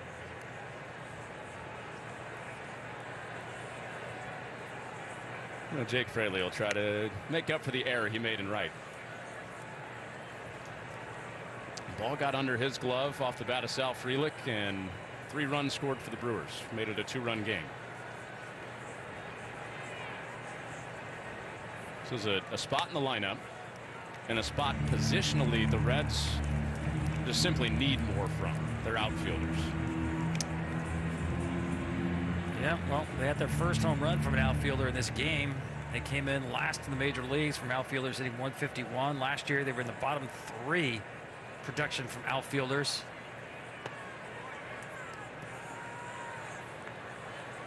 And that should get better when yeah, I mean, I'm going to say, yeah, I mean, he had a really good spring training. But that is something to keep an eye on this year, getting more production out of their outfielders. And a swing and a miss. Thomas got him with the sinker. And Fraley 0 for 3 on the night. You know, people wonder how the Brewers every year seem to contend no matter who they lose. Obviously not a high revenue team in terms of out there on the free agent market, at the top of the market. But what they do well, pitchers like this, they identify and develop pitchers who can deceive hitters. They throw more cutters than any other staff in baseball.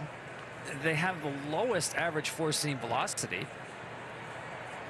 But with different arm angles, movement on pitches, a mix of pitches, they just find one guy after another.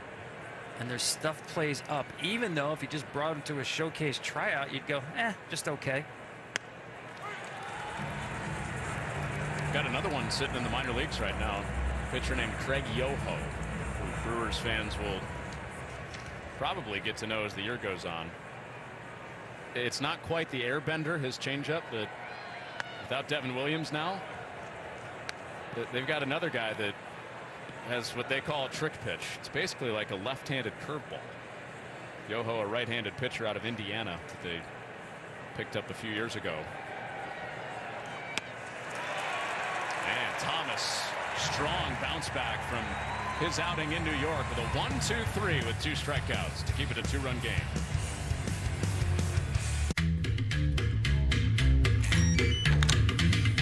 Hilton is bringing you more new ways to stay than ever before. With all new places, there's all new experiences to enjoy. Hilton for the stay. DQ is celebrating 85 years. So we're giving you an 85-cent Blizzard treat in the DQ app, now for a limited time. Hurry and get your small Blizzard treat for just 85 cents with a $1 purchase in the DQ app. Since the dawn of baseball, every player has honed their unique skills.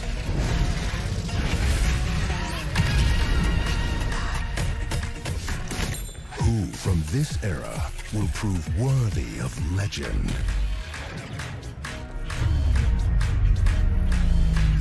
The world watches as the journey unfolds. Why has America accepted the wait for payday when life doesn't wait for you to get paid? Introducing MyPay from Chime, a revolutionary new way of getting your pay when you want. Get up to $500 of your pay before payday. No interest, no credit check, no mandatory fees. When any day is payday, it's a good day. Get paid when you say with MyPay. Get started at Chime.com.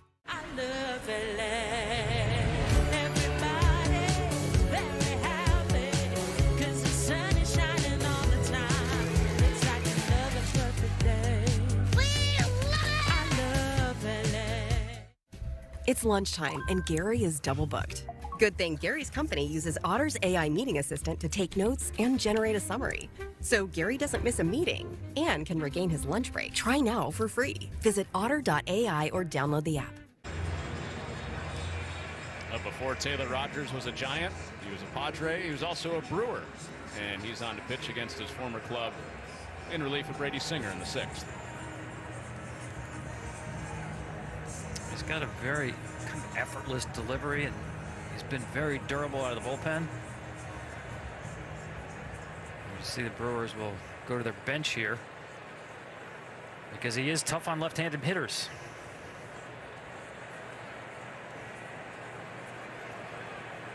And so Isaac Collins to the plate for the first time. And he takes a strike. In there for Mitchell. A couple of former Brewers in the Cincinnati bullpen. Brent Suter pitched last night. And an uncomfortable swing from Collins to get his at-bat started. 0-2. And Collins off to a good start. 4 for 12. 3 of his 4 hits doubles. A bench bat and outfielder for the Crew. Trying to get the tying run to the plate in the 6th.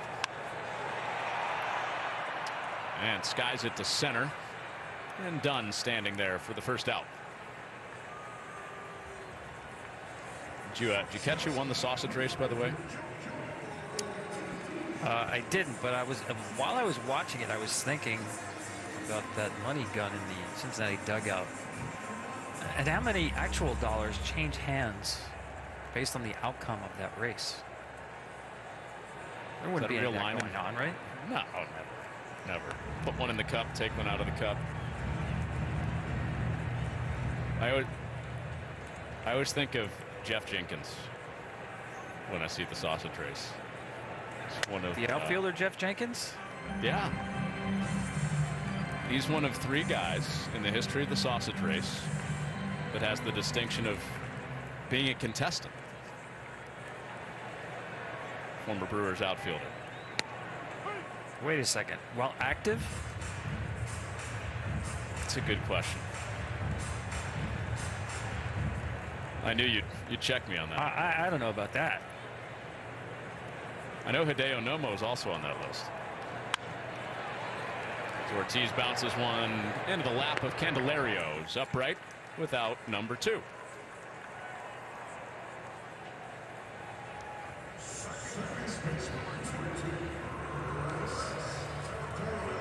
Yeah, that's not Jeff Jenkins' picture there, if you were wondering. No.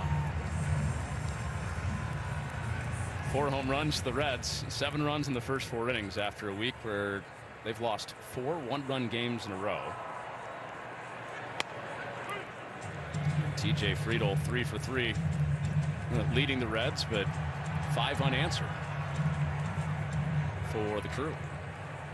So the idea of Jeff Jenkins in that race, possibly as an active player, I got this idea, this image in my head. I once did a game at Wrigley Field, a Reds game. I'm pretty sure it was Tom Browning. One of the pitchers was actually on a rooftop across the street in uniform watching the game. Come on. True story. Terang strikes out swinging. Doesn't get a chance to add to his dirtiest player of the game nomination.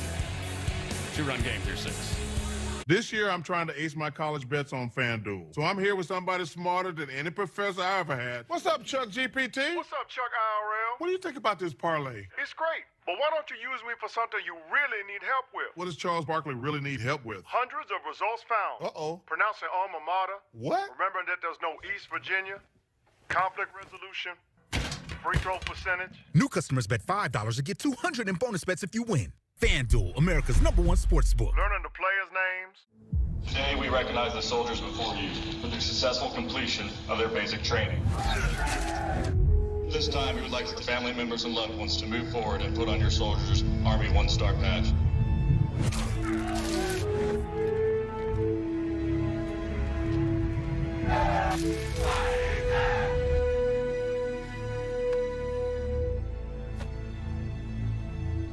Proud of you. We've never spoken, but you've told us many things. That you love stargazing, hate parallel parking, and occasionally your right foot gets a little heavy. The Lexus ES didn't begin in the studio, it began with you.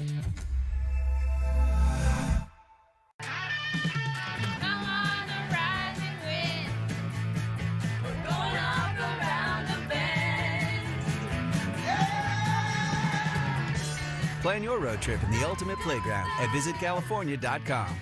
It's $10 Tuesdays at KFC. Every Tuesday, grab 8 pieces of hot, juicy Kentucky Fried Chicken for just $10. Butter my biscuit, that's a good deal. Get a taste of $10 Tuesday, only at KFC.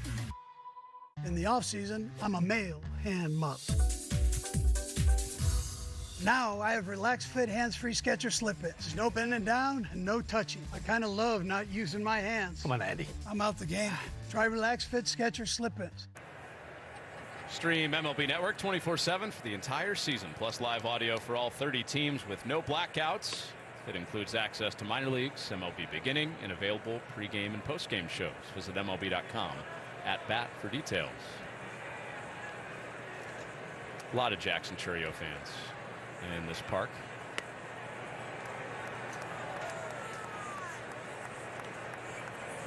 I think where are you at? Bryce Terang, he's leading Frelick. We just gave you an updated dirtiest player standings. Yes, he's officially moved into the lead.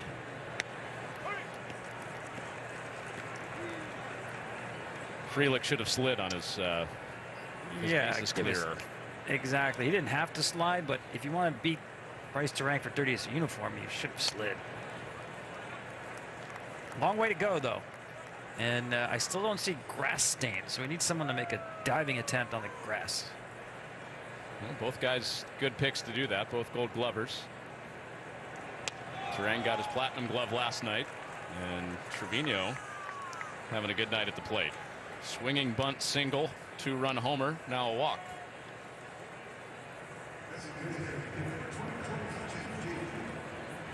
We'll go back to the TJ Friedel and not remembering how many outs there were. If this ends up being a close game and flipping the Brewers' way, that's going to be a big play. There's 1 out in the inning, and Espinal hit a fly ball to right, ended up getting doubled off. And a drag bunt and a beauty for Friedel. And no play for Thomas. So his 4th hit of the game, he's 4 for 4. Puts him at first and second with nobody out. Love that play, especially with a left-handed pitcher on the mound. Take the ball with you. Lefty finishes towards the third base side. Tough for him to get over there. Executed perfectly.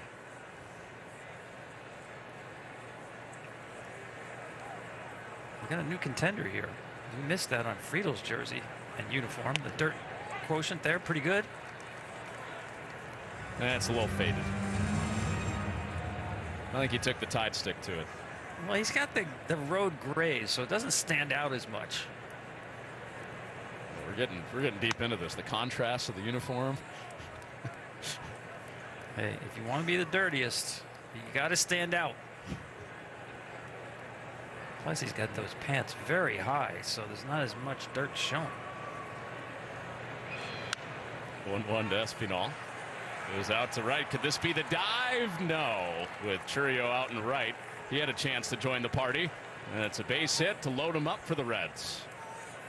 Yeah, he thought about it, just didn't get enough of a jump to close ground on this. Runners had to obviously hold. There was a chance he could get to this ball.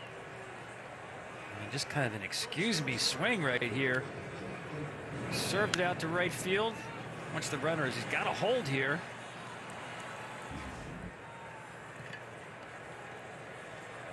So Ellie De La Cruz comes up hitting right-handed, spinning around for the first time against the lefty Thomas. That's a good take right there. We've seen Ellie twice tonight swing at first pitches that were not really sluggable type pitches to use his power. Looking for that first home run since Monday when he hit 2 in 1 game. He didn't like that call. Since that big night, he's 1 for 18. It's a 4-hit, 2-homer, 7-ribby night against the Rangers. Borderline pitch, flips the count to De La Cruz.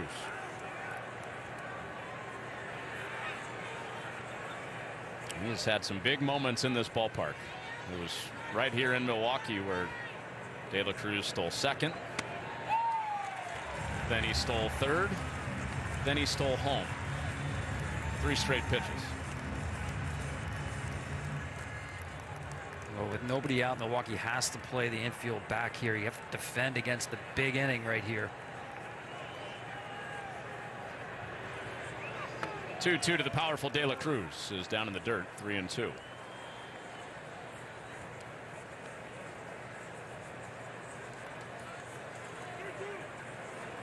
The RBI leader. This is the moment of truth here for Thomas. I think his best pitch is the changeup. And this will certainly tell you what his best pitch is. Full count, bases loaded. Here it comes, and De La Cruz bounces it through the middle of the diamond for a base hit. De La Cruz plates 2 more and heads up to second on the throw to make it 9-5 Reds.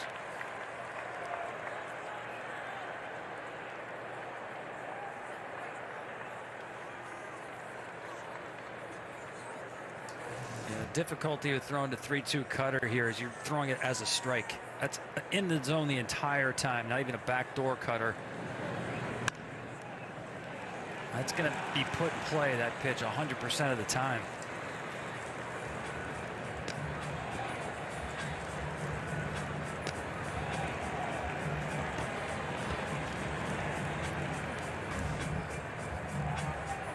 So he snaps that 1 for 18 with a 2-run knock. Cincinnati a little bit more breathing room after the Brewers had scored 5 unanswered. Reds seeing Thomas a lot better too. Yeah, they are, and it really goes back to the Trevino at bat. You know, you get the number 9 hitter leading off the inning after your team has just got back into the game. You have to be really more aggressive in that situation and not ignite this big inning here with that free pass. Number 2,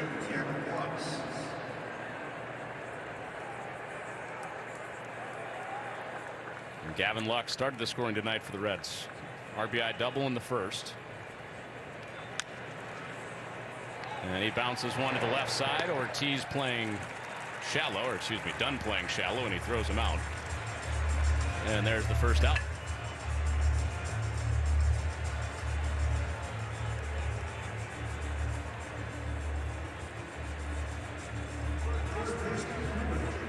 Difference now is you saw the infield in there. At 9-5, it's desperation time, trying to cut off every run now. It worked out right there. Thomas getting weak ground ball. They stay in for Jeimer Candelario. Ball 1. He's sprayed the ball around the ballpark tonight. 3 flyouts. It's gone out to right on the line, hit it to the warning track, which has been the story of his last couple of nights. Really a weird ballpark.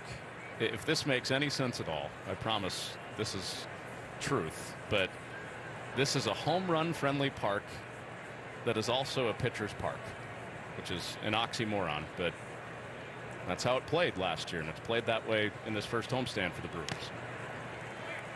Okay, you're going to have to explain that one to me. It gives up a lot of home runs, but it plays as a pitcher's park. Right. So StatCast takes into consideration. Okay, yeah, go for it. I don't know. Does that mean the ball's in play, or not a high batting average? Something about the way this field plays? I think some of it is the Brewers have had good pitchers over the years, and the Brewers obviously play in every game in this ballpark. But yeah, this time of year especially, the ball doesn't carry as much. But we've seen 4 home runs for the Reds tonight. But you take into consideration all the other offensive metrics. Home runs are the only ones that stand out. This is well struck. It's caught and allows another run to score on the sacrifice fly for Candelario. Espinal touches the plate, and it's 10-5. A good inning right there, getting a runner in from third base with the fly ball. It's a big part of the field.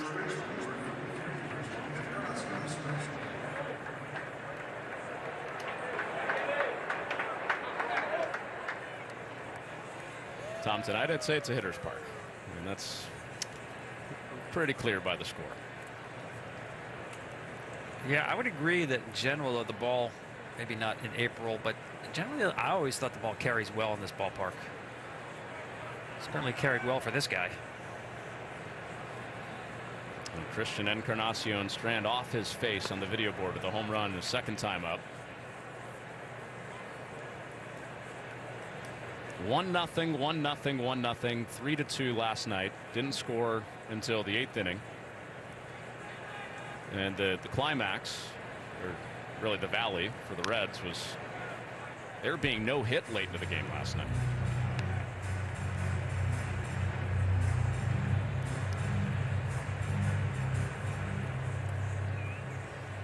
So the trend has been either they play a close 1-run game, slow scoring, or they score double digits. Encarnacion Strand jammed, and Rhys Hoskins puts away the 7th. That is This Week in Baseball with the Cincinnati Reds. Another 10-run game for them.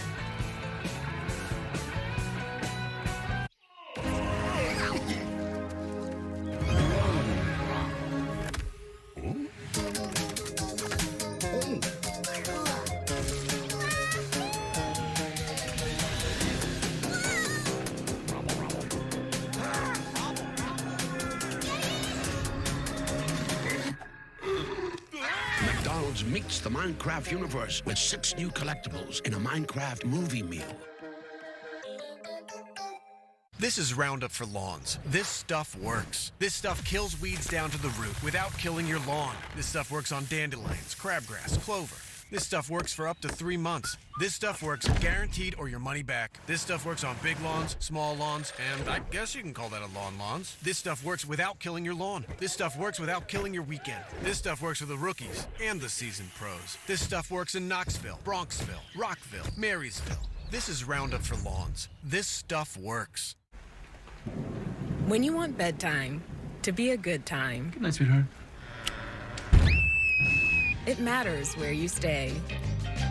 Conrad Hotels and Resorts. Hilton for the stay.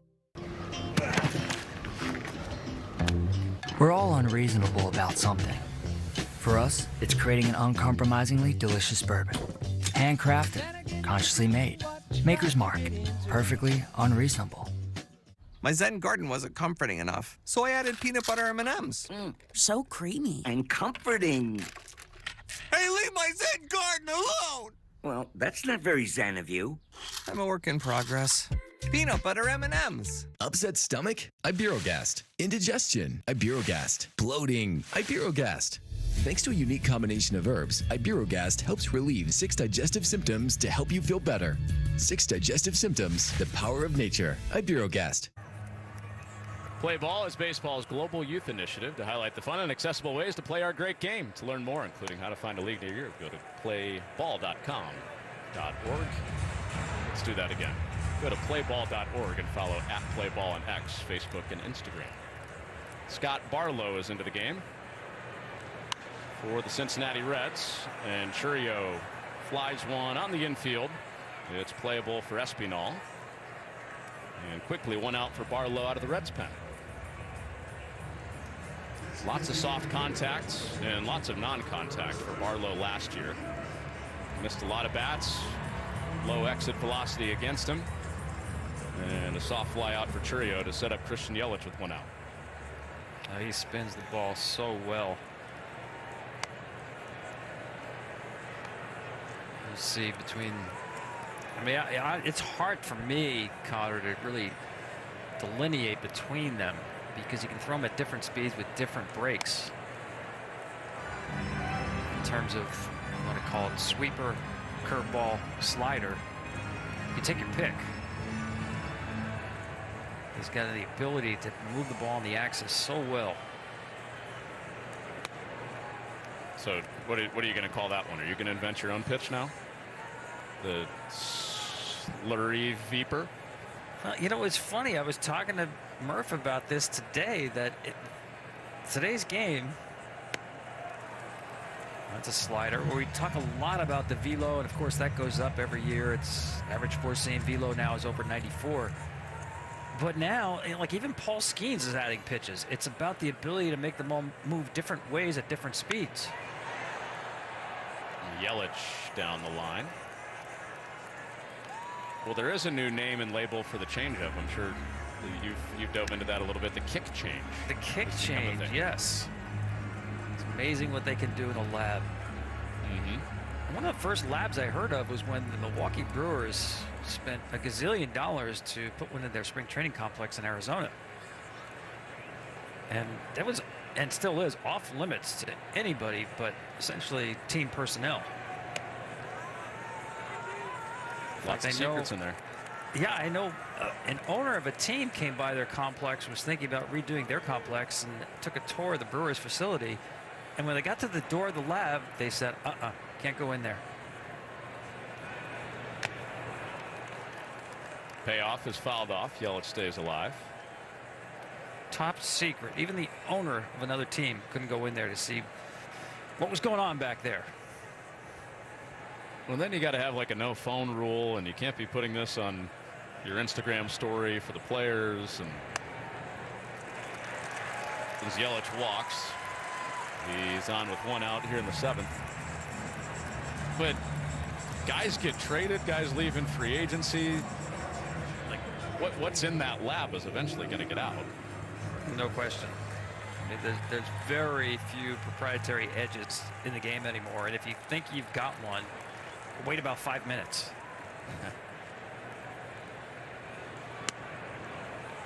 Yeah, by the time the astrophysicist that discovered the bat the Yankees broke out last weekend got found out, he was already with a new organization. Now he's with the Marlins.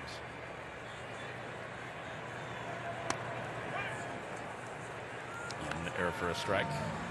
I started my career doing minor league games in the Astros organization, and it was very similar, right? At the start of the technological boom in the game, and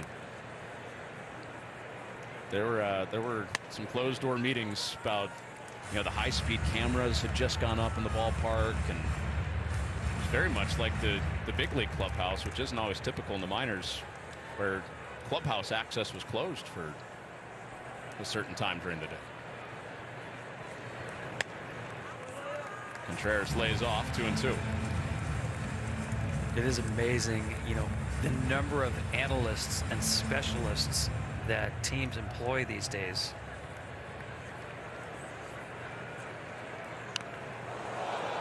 And the bat goes flying, the ball goes flying.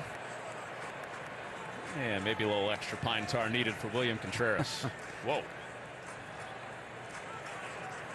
Well, we talked about watch his front side open up to try to cover the breaking ball away. There's nothing left, including the bat in this case.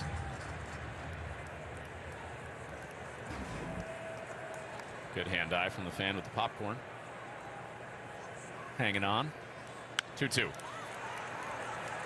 Up the middle, De La Cruz shovels. There's one, and they don't get the second out. It's a fielder's choice for Contreras to put him at first with 2 down. Yelich is erased.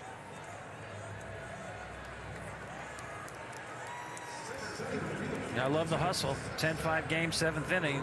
Contreras busted it down the line.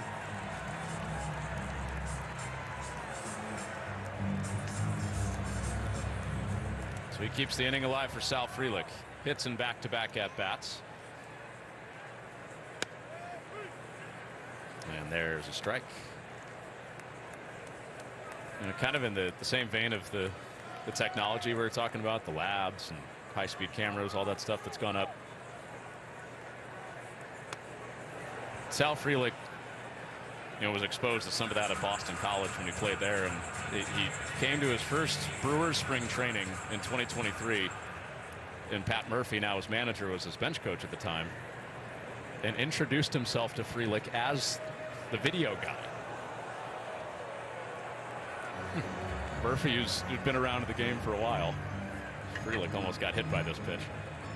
Got some more dirt right there, by the way. Uh-huh. But Frelick believed him for a whole week. That Pat Murphy was the video guy in the Brewers clubhouse.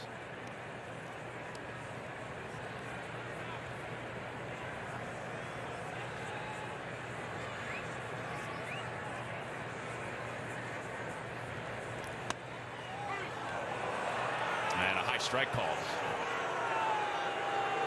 Frelick might want to consult Pat Murphy, the video guy, for that call. He could challenge it, he would.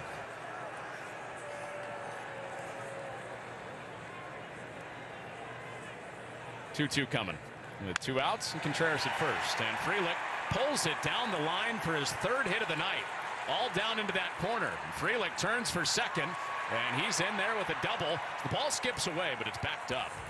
Candelario is there to save a run. And Frelick is now a home run shy of the cycle with his 3rd hit of the night. I got a breaking ball. The sweeper in the zone. Right, he's had some really good swings this entire series. He's used the whole field. He's taking fastballs the other way. Here, breaking ball out front, as we saw earlier as well. And of course, if it's a double, how does he arrive at second base? Sliding, getting dirty. Swimming in the dirt. Pinch hitter Jake Bowers for Rhys Hoskins. Do we have a new leader? He's got to get it up over the letters, I think. I don't know. He's working it down the pant leg pretty well. I mean, he hit the dirt in the batter's box and then hit the dirt again at second base.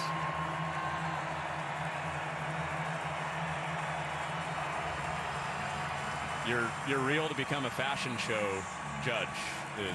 Well, we're looking at Ellie there, totally pristine, right? Because he's so fast, the play's never even close.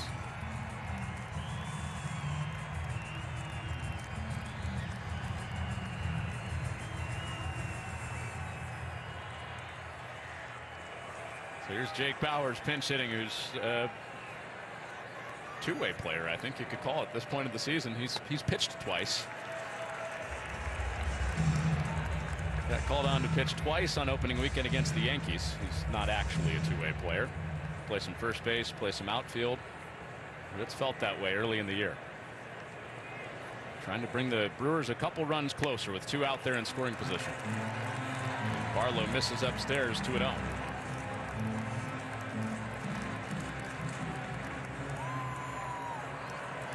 The Reds scored the first 7, the Brewers the next 5, the Reds the next 3.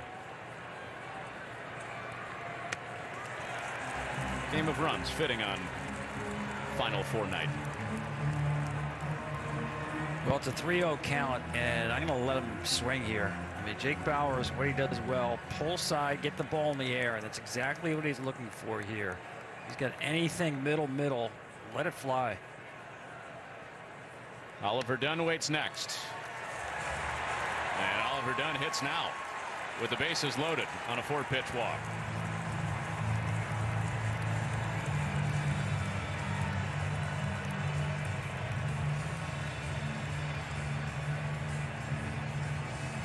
That'll be it for Barlow. Tito Francona out. He faces 4 batters. Got 2 of them, but the bases are full for Oliver Dunn coming up next.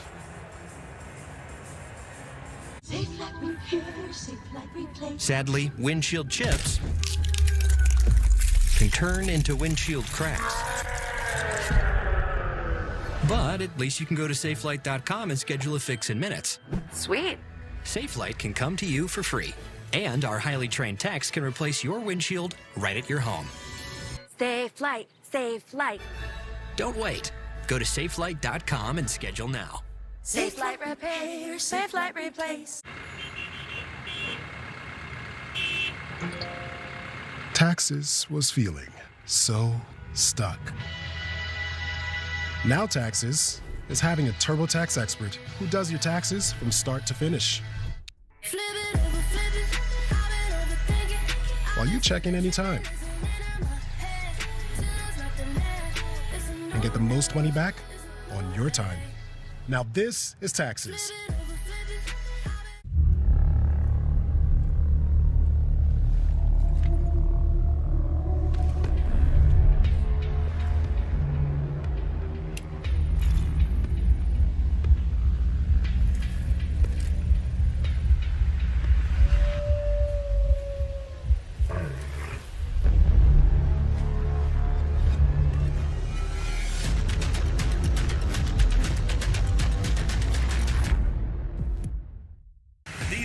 Are a different breed. There are heroes and villains, pushing machines to the limit and unleashing emotions that can't be contained. The NASCAR Cup Series from Darlington on FS1. Tomorrow on FS1. This is what makes it exciting. The San Antonio Brahmas. What a catch! Take take on the St. Louis Battlehawks. Touchdown! The United Football League, tomorrow at 6:30 Eastern on FS1. Well, Brewers looked out of it, climbed their way back in at 7-5, trying to get right back in at down 5. The rally cow is out. And it's Tony Santillan out of the Reds bullpen, and Dunn jams one to shallow center. Long run. Dunn dives and can't get there. 2 runs come to the plate on the first pitch attack for Oliver Dunn. Back to a 3-run game in the 7th.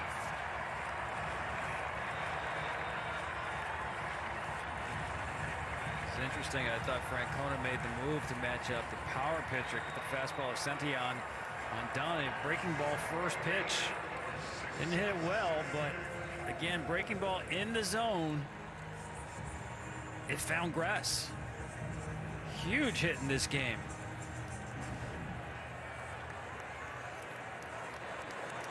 A 2-run double for Oliver Dunn. Came into the night hitless on the season.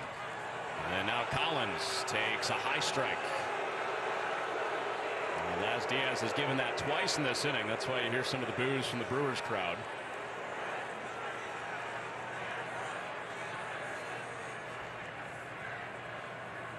And Collins repping the tying run. The 0-1 to him. Same spot.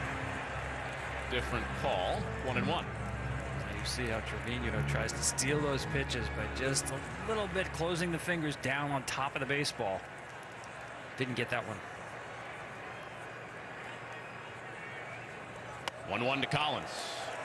Is inside. 2-1. Well, that hustle by Contreras to beat out a potential double play ball kept this inning alive. 3 straight have reached after that. And the Brewers have gotten 2 more, with 2 more sitting out there for Collins. Here's the 2-1. Backdoored him for strike 2. That's a great point. It's something managers are well aware of. You got your catcher who's out there basically every day, full of energy, and busted it down the line in what was a 10-5 game. 2-2 pitch. And Collins stays in there.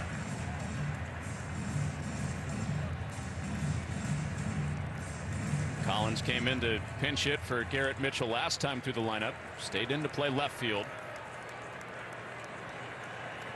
And trying to pass the bat to the 9-batter Ortiz. 2 on, 2 outs, 2 strikes. And a wave and a miss. There's the big fastball for Santillan. But 2 more come to the plate for the Brewers. It's 10-7 after 7.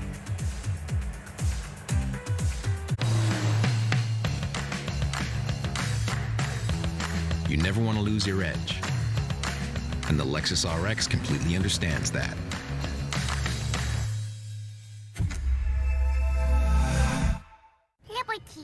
Liberty Mutual is all she talks about since we saved hundreds by bundling our home and auto insurance. Liberty. It's pronounced Bibberty. Liberty. Bibberty. Liberty. Nice try, kid. Only pay for what you need. Liberty, liberty, liberty. Liberty. At MLBShop.com, you can grab something for your dog walker, your Pilates instructor, your bandmate, your boss. Visit MLBShop.com for officially licensed merchandise.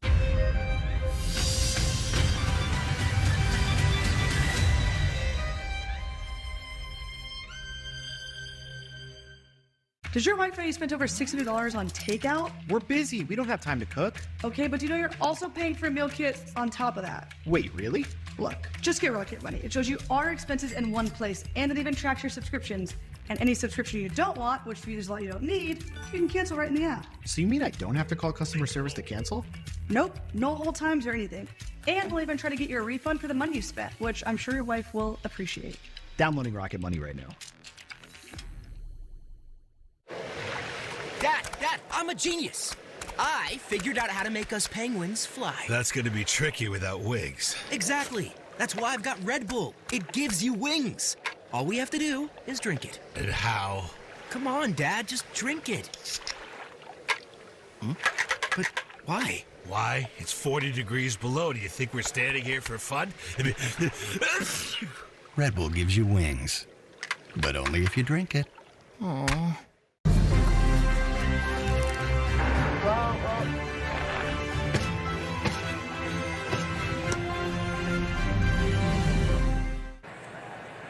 Connor Thomas stays on for a third inning for the Brewers. 2 innings in, 1 with a 0, and then Reds scored 2 on him last inning. Bauer stays in the game to play first for Hoskins. And Brewers got 2 more to make it a 3-run game again. It was 7-zip, then 7-5. Reds stretched it out again 10-5, and Brewers back with 2 more to make it 10-7. Thomas trying to give the Brewers bats a chance with 6 outs to work with.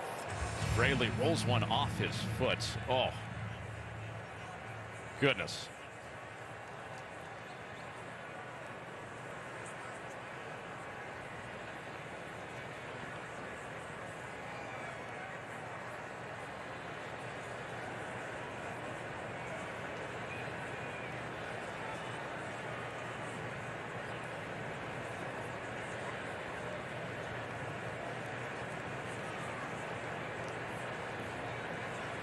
Fraley still flexing it as he gets back in there after a painful strike 1. Thomas with the 2-1. And Fraley with the perfect elixir, a base hit on the next pitch.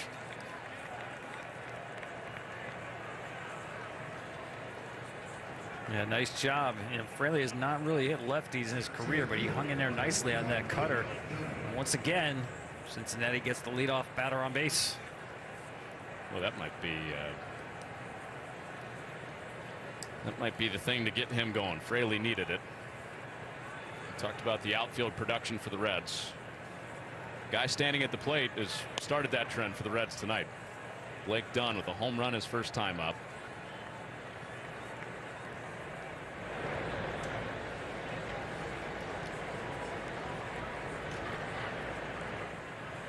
Elvis Peguero up in the Brewers bullpen. Could be next behind Thomas. There's strike 1. Blake Dunn, by the way, is not related to the big donkey, Adam Dunn.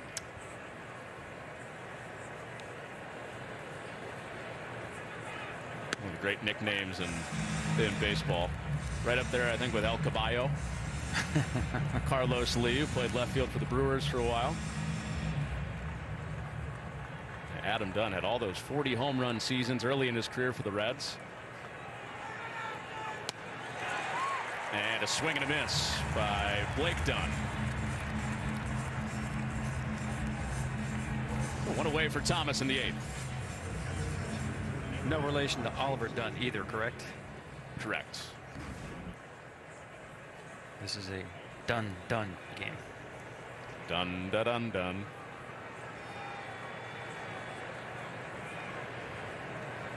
Both guys with big swings in this game.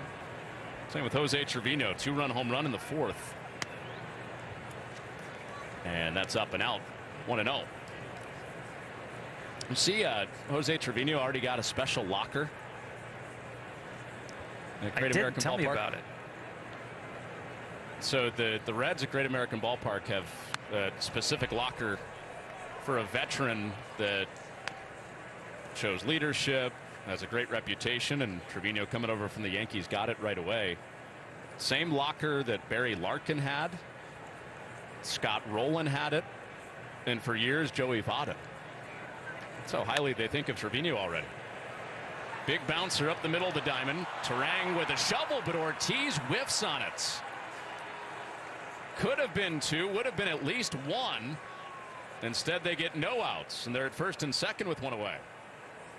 Yeah, that was awkward right from the start. I mean, 2 premier defenders in the middle of the Milwaukee infield, and he just botched it. I mean, it would have been a tough turn. Trevino was running, but to right himself and turn to face first base would have been tough. Maybe he started thinking about that before he secured the baseball. So it's back to the top with TJ Friedel, who has a career high 4 hits. He's 4 for 4 with a 2-run homer. So that leaves the door open for a little insurance for the Reds in the 8th. And Friedel dips out of the way, 1-1. So I had to do the math, Connor. When Terry Francona told us that in spring training, he told TJ, all we want you to do is get on base twice a game. all we want you to do, but he said, don't think about power, think about getting on base. Twice a game, we're golden. And in his career, when Friedl gets on base twice, the Reds are 77-39. That's a .664 winning percentage. That would equate over a full season to 108 wins. So I think Terry Francona's onto something. And Friedl will not reach here. Turang, the pick, the turn from Ortiz, and that double play do it makes up for it right away. To the bottom of the 8th, 10-7 Reds. If you keep making that face, it's gonna stay like that. Funny. I'm trying to get my own car insurance. Well, that's easy. USAA. I thought that was for the military. And their families. Grandpa served, and he joined USAA. He shared membership with your mom, so she'll give it to you. Really? And they'll take good care of you. USAA. Members who switched saved an average of $725 annually on auto insurance. The future is here. We've been creating it for more than 100 years, putting the most advanced technology into people's hands, generation after generation, tool after tool, bringing you the most reliable network of authorized sales and service dealers.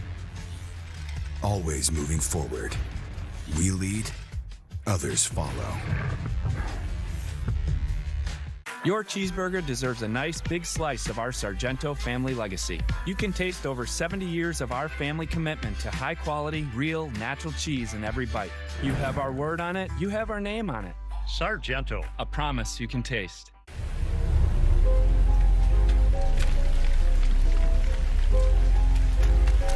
Welcome to the start of the new year. Coming out hard like keep grinding, Peloton.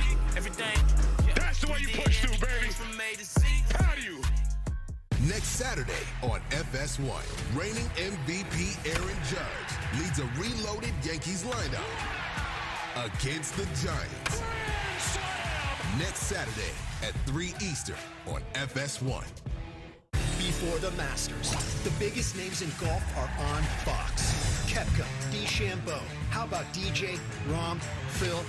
Yeah, we got him. Oh, yes! Live Golf Miami, tomorrow at 1 Eastern on Fox.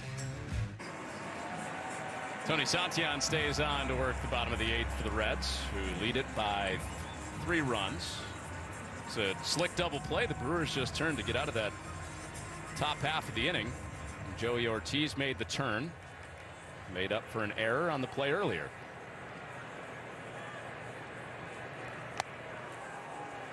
The classic make a good play in the field after not making a good play in the field, and now you get to hit.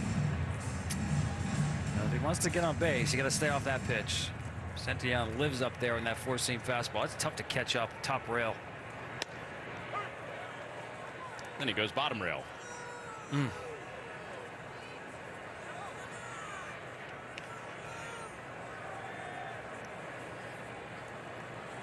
0-2 on the 9th place hitter, trying to get it back to Bryce Turang.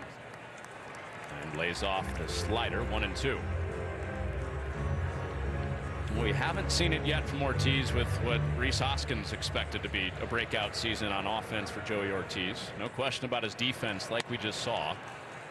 And he waves and misses. Another high fastball from Santillan. 1 down in the 8th.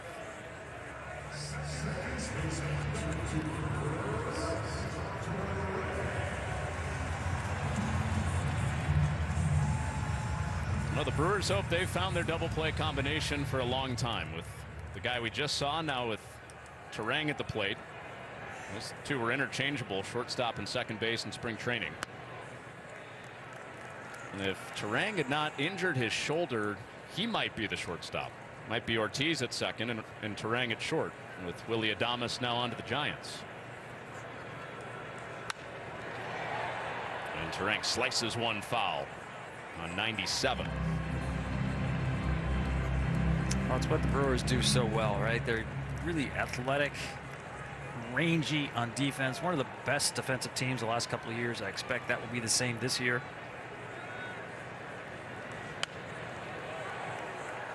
Turang on it again, foul, 1-2. So when we talk about the depth and quality of their pitching staff, which is being tested early on, you really, when you look at pitching, you have to look at defense. You can't separate the two. They go hand in hand. And Milwaukee, once again, without a lot of big power arms, needs good defense. They've got it. 1-2 pitch is waved on and missed for strike 3. Since the 2-run double for Oliver Dunn, Santillan has struck out 3 in a row. Yeah, leaning heavy on that 4-seam fastball, and why not? See the spin, high spin pitch, above average velocity. Good angle to his release point, especially the right-handed hitters. Here's Jackson Churio, who rolls one over to third base. Candelario takes care of a 1-2-3 inning to send us to the 9th inning. Not a 1-run game tonight, a 3-run game as we head to the final frame. When you'd rather enjoy the pool than clean someone else's. Sweetie, get out of the pool. It matters where you stay. Conrad Hotels and Resorts. Hilton for the stay. Hey guys, there's a change in the air. 2 changes. 2 changes. The 3-row luxury TX, because everyone should feel like the center of the universe. New Chipotle Honey Chicken brings a hint of pure honey and seared smoked peppers with fresh chicken hot off the grill. For Chipotle heat with a touch of sweet and a perfectly balanced sauce. Chipotle Honey Chicken takes heat and sweet to a whole new level. This copyrighted telecast is presented by the authority of the Office of the Commissioner of Baseball and may not be reproduced or retransmitted in any form. And the accounts and descriptions of this game may not be disseminated without express written consent. All right, team, saddle up. I want Q1 full index reports to my desk by noon. Are you getting any of this? Yep, Otter's got the meeting notes. I'll ask it for action items in the channel. And Maria already asked for a budget reminder. Smart. Got it? Got it, boss. Otter, you got this. Matt needed to borrow some money. That Matt chose a personal loan, and this Matt chose a home equity line of credit. With his HELOC from Figure, this Matt got a lower monthly payment, and that Matt doesn't want to tell you what his payment is. That Matt could only borrow $100K and could just remodel part of his home, but this Matt borrowed $400K and made his dream home come to life, plus other amazing benefits. Don't be that Matt. Be this Matt. Figure home equity line. Faster than a bank loan, cheaper than a personal loan.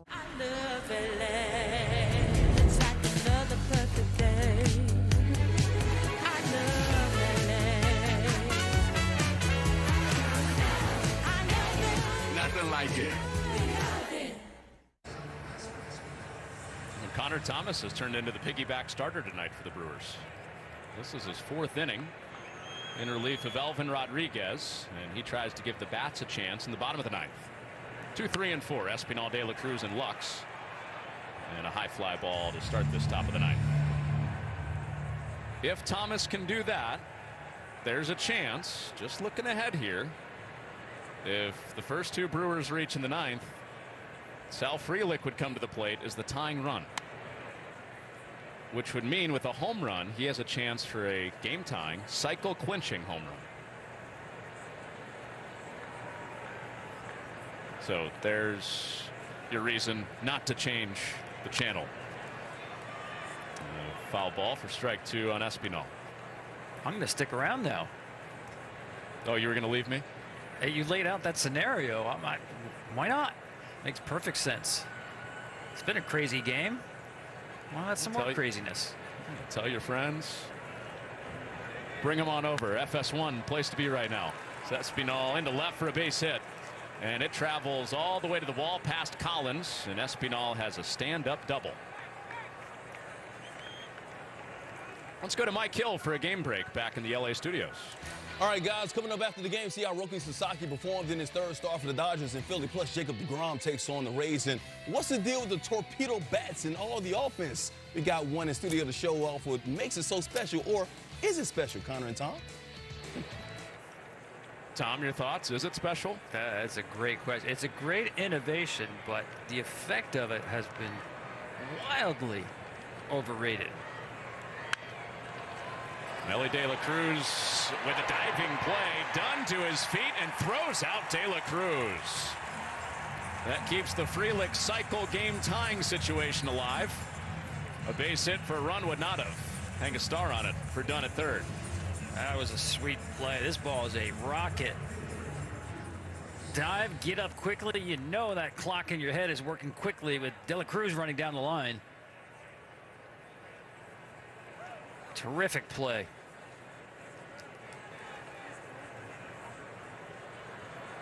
Thomas absolutely adores that defense he got behind him.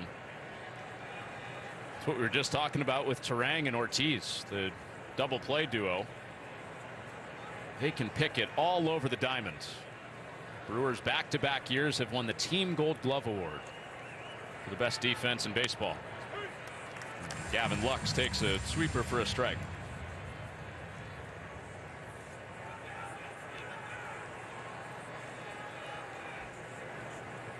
Lux has some of his old travel ball teammates in the Milwaukee area this weekend. The Kenosha kid came out of the hitters program. That was the name of the club team he played for in middle school. His double play partner, Nico Vasic, of New Berlin, Wisconsin. Him and his family looking on tonight, watching his old teammate.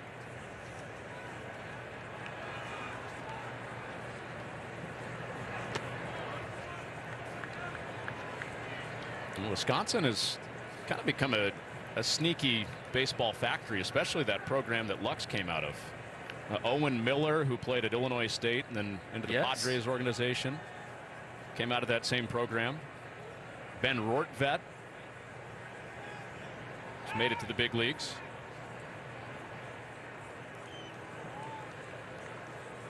And the guys up north can swing it and pick it too.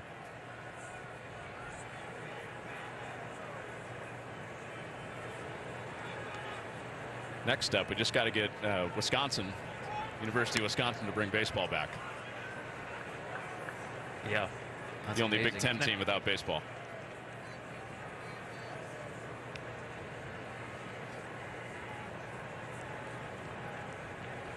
Three and one the count to Lux. An RBI out there sitting for him. And he drives it to right. Does he have his second of the night? That one's in there in front of Churio. Wave is on at third. Espinal comes to the plate, and Lux wipes away that scenario for Frelick. It's now a 4-run game. Reds up 11-7.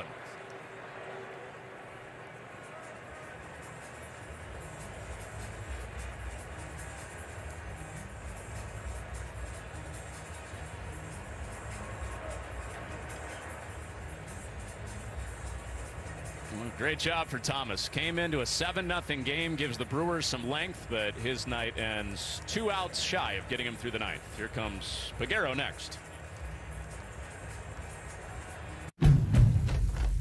Challenges are our greatest opportunities. When we take them on, we make our most extraordinary dreams real. Introducing the most capable Honda we've ever dreamt of.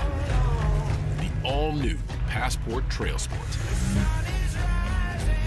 Built from limitless determination.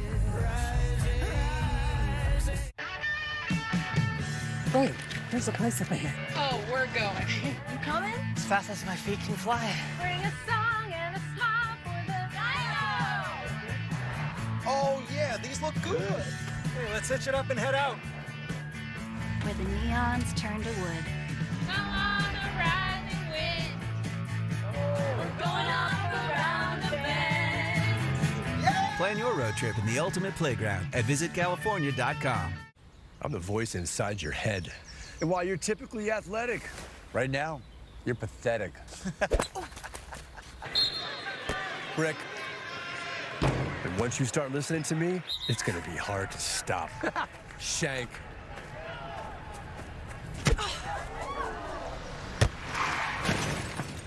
And if you don't have the right auto coverage, the cost of this could hit you out of nowhere. So get Allstate, save money, and be protected from mayhem, like me. Always dry scoop before you run. Listen to me. A hot dog diet got me shredded. It's time we listen to science. One A Day is formulated with key nutrients to support whole body health. One A Day, science that matters. Dreaming of getting to the big game? I wanted to go since I was a kid. Try Priceline and get a last-minute flight deal. Travel safe, man. Child. Priceline. Ground ball pitcher Elvis Peguero out of the Brewers bullpen. Slider sinker mix, trying to get the final 2 outs in the 9th. I know Terry Francona, the Reds manager, obviously wasn't feeling well yesterday, stayed back at the hotel, but you know, I know there's still a 9th inning to be played, but this has been a chicken soup game for him. Make him feel good all over because everybody in the lineup has contributed for Cincinnati. It's a big miss ways on and us. small ways. Yeah, I mean, home runs, sure, but guys getting on base, extending at bats with walks.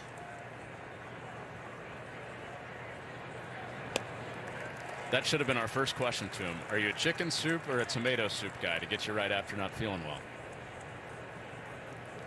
That's hard. Or did you just to know that about Tito? No, I mean, listen, it's hard to beat. That's a toss-up for me. Tomato soup and grilled cheese. I mean, that's comfort food, right? Sure is. Especially if you're in Wisconsin, the grilled cheese can't go wrong. It's probably triple cheese if you get it in Wisconsin. But grandma's chicken soup, that'll get you right.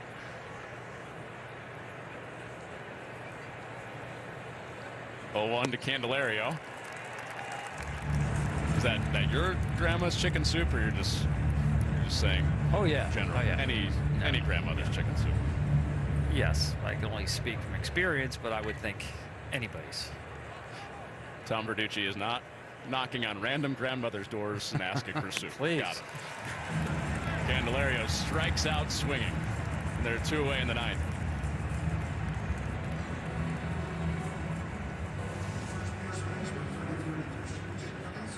That low arm slot, the ball tumbling away. Excellent location.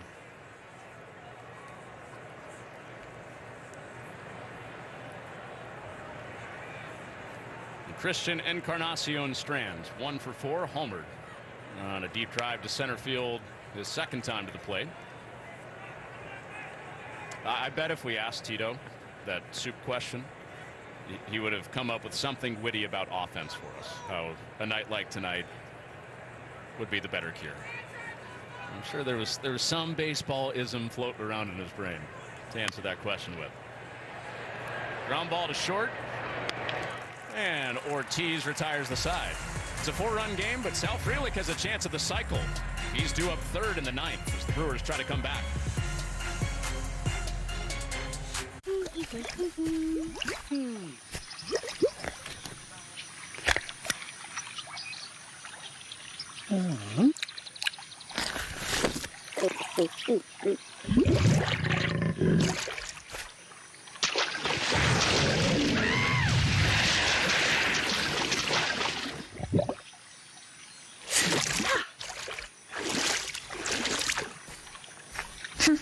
Red Bull gives you wings.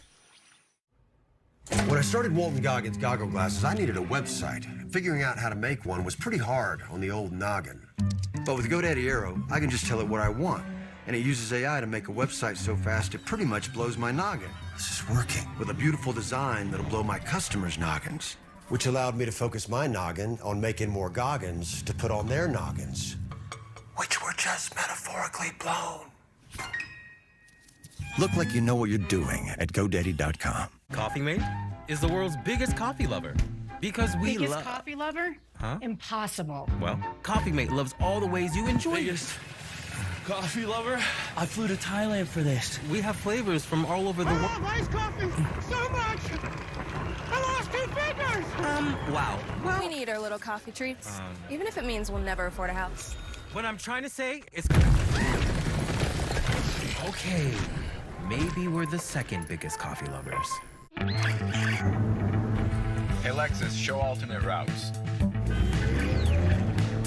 Technology that's ready for the road ahead. The Lexus NX. New Lux Cravings boxes from Taco Bell. For $5, go classic. For $7, go lavish. For $9, discover something new. Eat Lux your way. New Lux Cravings boxes only at Taco Bell. First time since Monday, the Reds go into a 9th inning with the lead. And Emilio Pagan, who's not the official closer, Alexis Diaz is out and working his way back on a rehab assignment, their all-star closer. But Emilio Pagan has worked a lot of late innings. And in a non-safe spot up 4, he starts with Christian Yelich.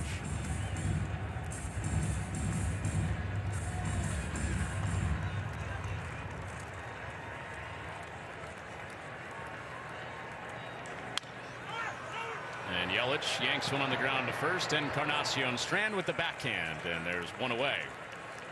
In the bottom of the 9th. So I stuck around, Connor, because I do think cycles, whether it could tie the game or not, even the possibility of one is pretty cool. I still think, I know people will say, well, 3 home run game like Jose Ramirez had, that's better than a cycle.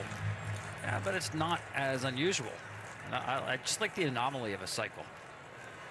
I thought you were on your way to get soup. Thought we lost you. I did get hungry just talking about it. Especially the grilled cheese. No, I'm with you, though. You brought up the no-hitter cycle fact, which is fascinating.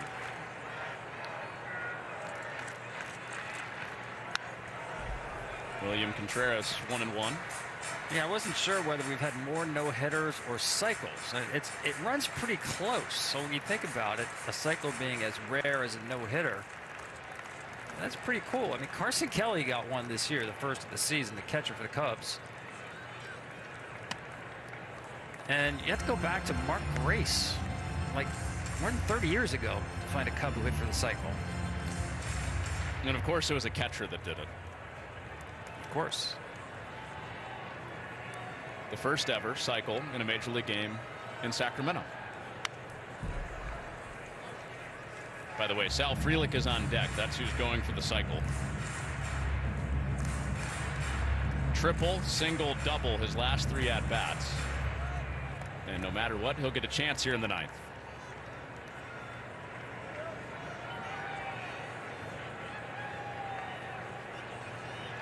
Two-two. And one pitch away from getting Frelick to the plate. With a chance at Brewers history.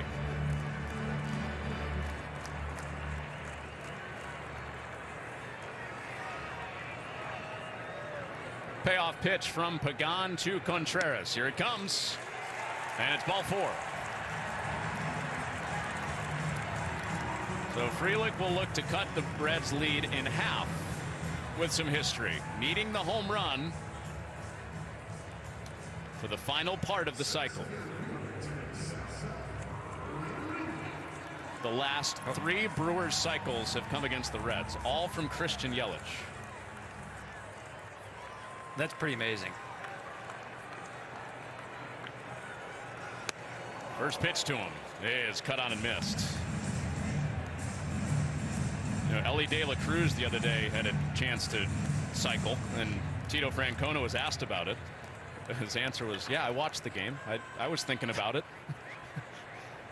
You know it's in the mind of Frelick. You know he knows his numbers on the night.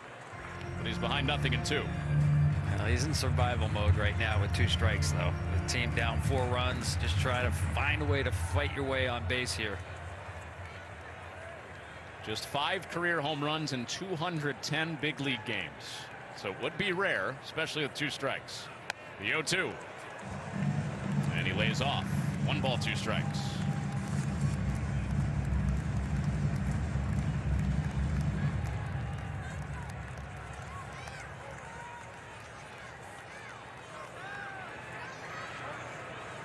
Contreras at first. Frelick trying to keep the line moving, and he keeps the at-bat alive. Would you categorize that as a home run swing with 2 strikes? No. Down to a knee? I mean, as long as Pagan stays out there, it sounds more likely a home run on a breaking ball that hangs middle in. So far, he's seen a lot of heaters away. 1-2 is away again. Tried to get him to fish on the splitter, and the count's evened up. And Jake Bauers would be next. Then Oliver Dunn after that, who's having a big night. 2-2. Frelick throws the barrel at it. Shallow center. De La Cruz can't get there.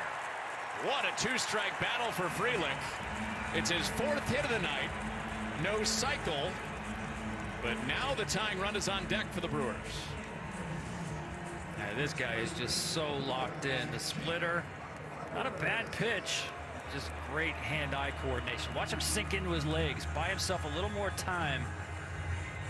And that abbreviated swing just to get the bat on the baseball. And it finds grass. What a night for Sal Frelick.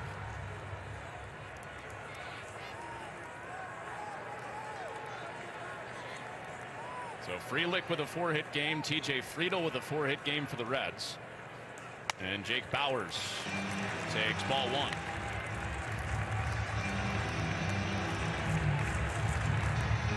The Brewers have one walk-off win on this homestand. They beat the Royals with a 11th inning squeeze from Bryce Terang a couple of days ago. And Bauers trying to set him up to bring the tying run to the plate with Oliver Dunn, who has a couple of hits and 3 driven in tonight. We talked about Bauers' pull side power. He's just got to set his sights on the inside half of the plate. Hitters count. And he's swinging away. He got a good hit. You saw Trevino throughout this at bat. He's been set up away. He wants Pagan to stay away, rightly so, late in the game. One just carried back over the middle of the plate. Got away with it. Bauers' 1 home run on the year came at Yankee Stadium at the end of that series last Sunday. The 2-1. There's a borderline pitch that goes his way. 3 balls, 1 strike. Laz Diaz says it was inside. Yeah, once again, he didn't get that pitch because Trevino was set up away, missed location. Contreras at second, Frelick at first. Tying run in the on-deck circle. Here's the 3-1. And Bauers in the air to center, didn't quite label it. And Dunn grabs out number 2. Contreras tags, he heads to third and splits him at the corners, with the Brewers now down to their last chance, down 4.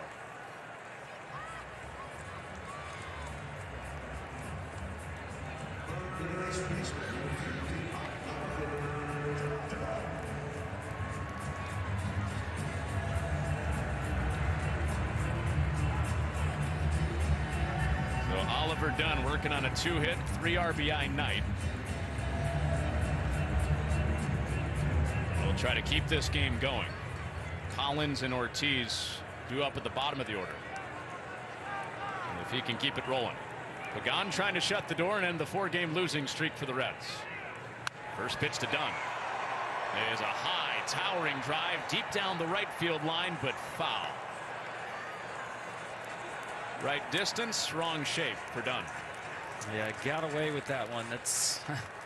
That was definitely a mistake. When you make a breaking pitch mistake, a hanger like that inside half, you hold your breath. You're just a little too far out front. Couldn't keep it fair.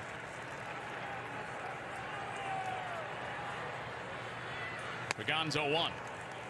And a wave and a miss. And the Brewers down to their final strike of the night.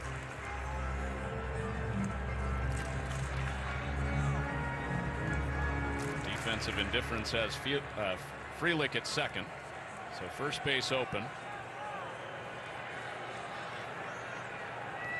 And with Dunn battling, the 0-2 is inside. The Brewers have been good with runners in scoring position tonight. 5 for 12 as a team. They need a couple more knocks against the suddenly hot hitting Cincinnati Reds. Their second double-digit scoring game of the week. 2-strike pitch is laid off again. It's 2-2.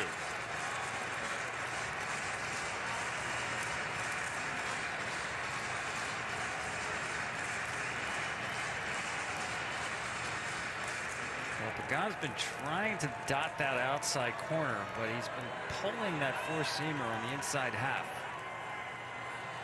Let's see if he can execute one of those pitches away.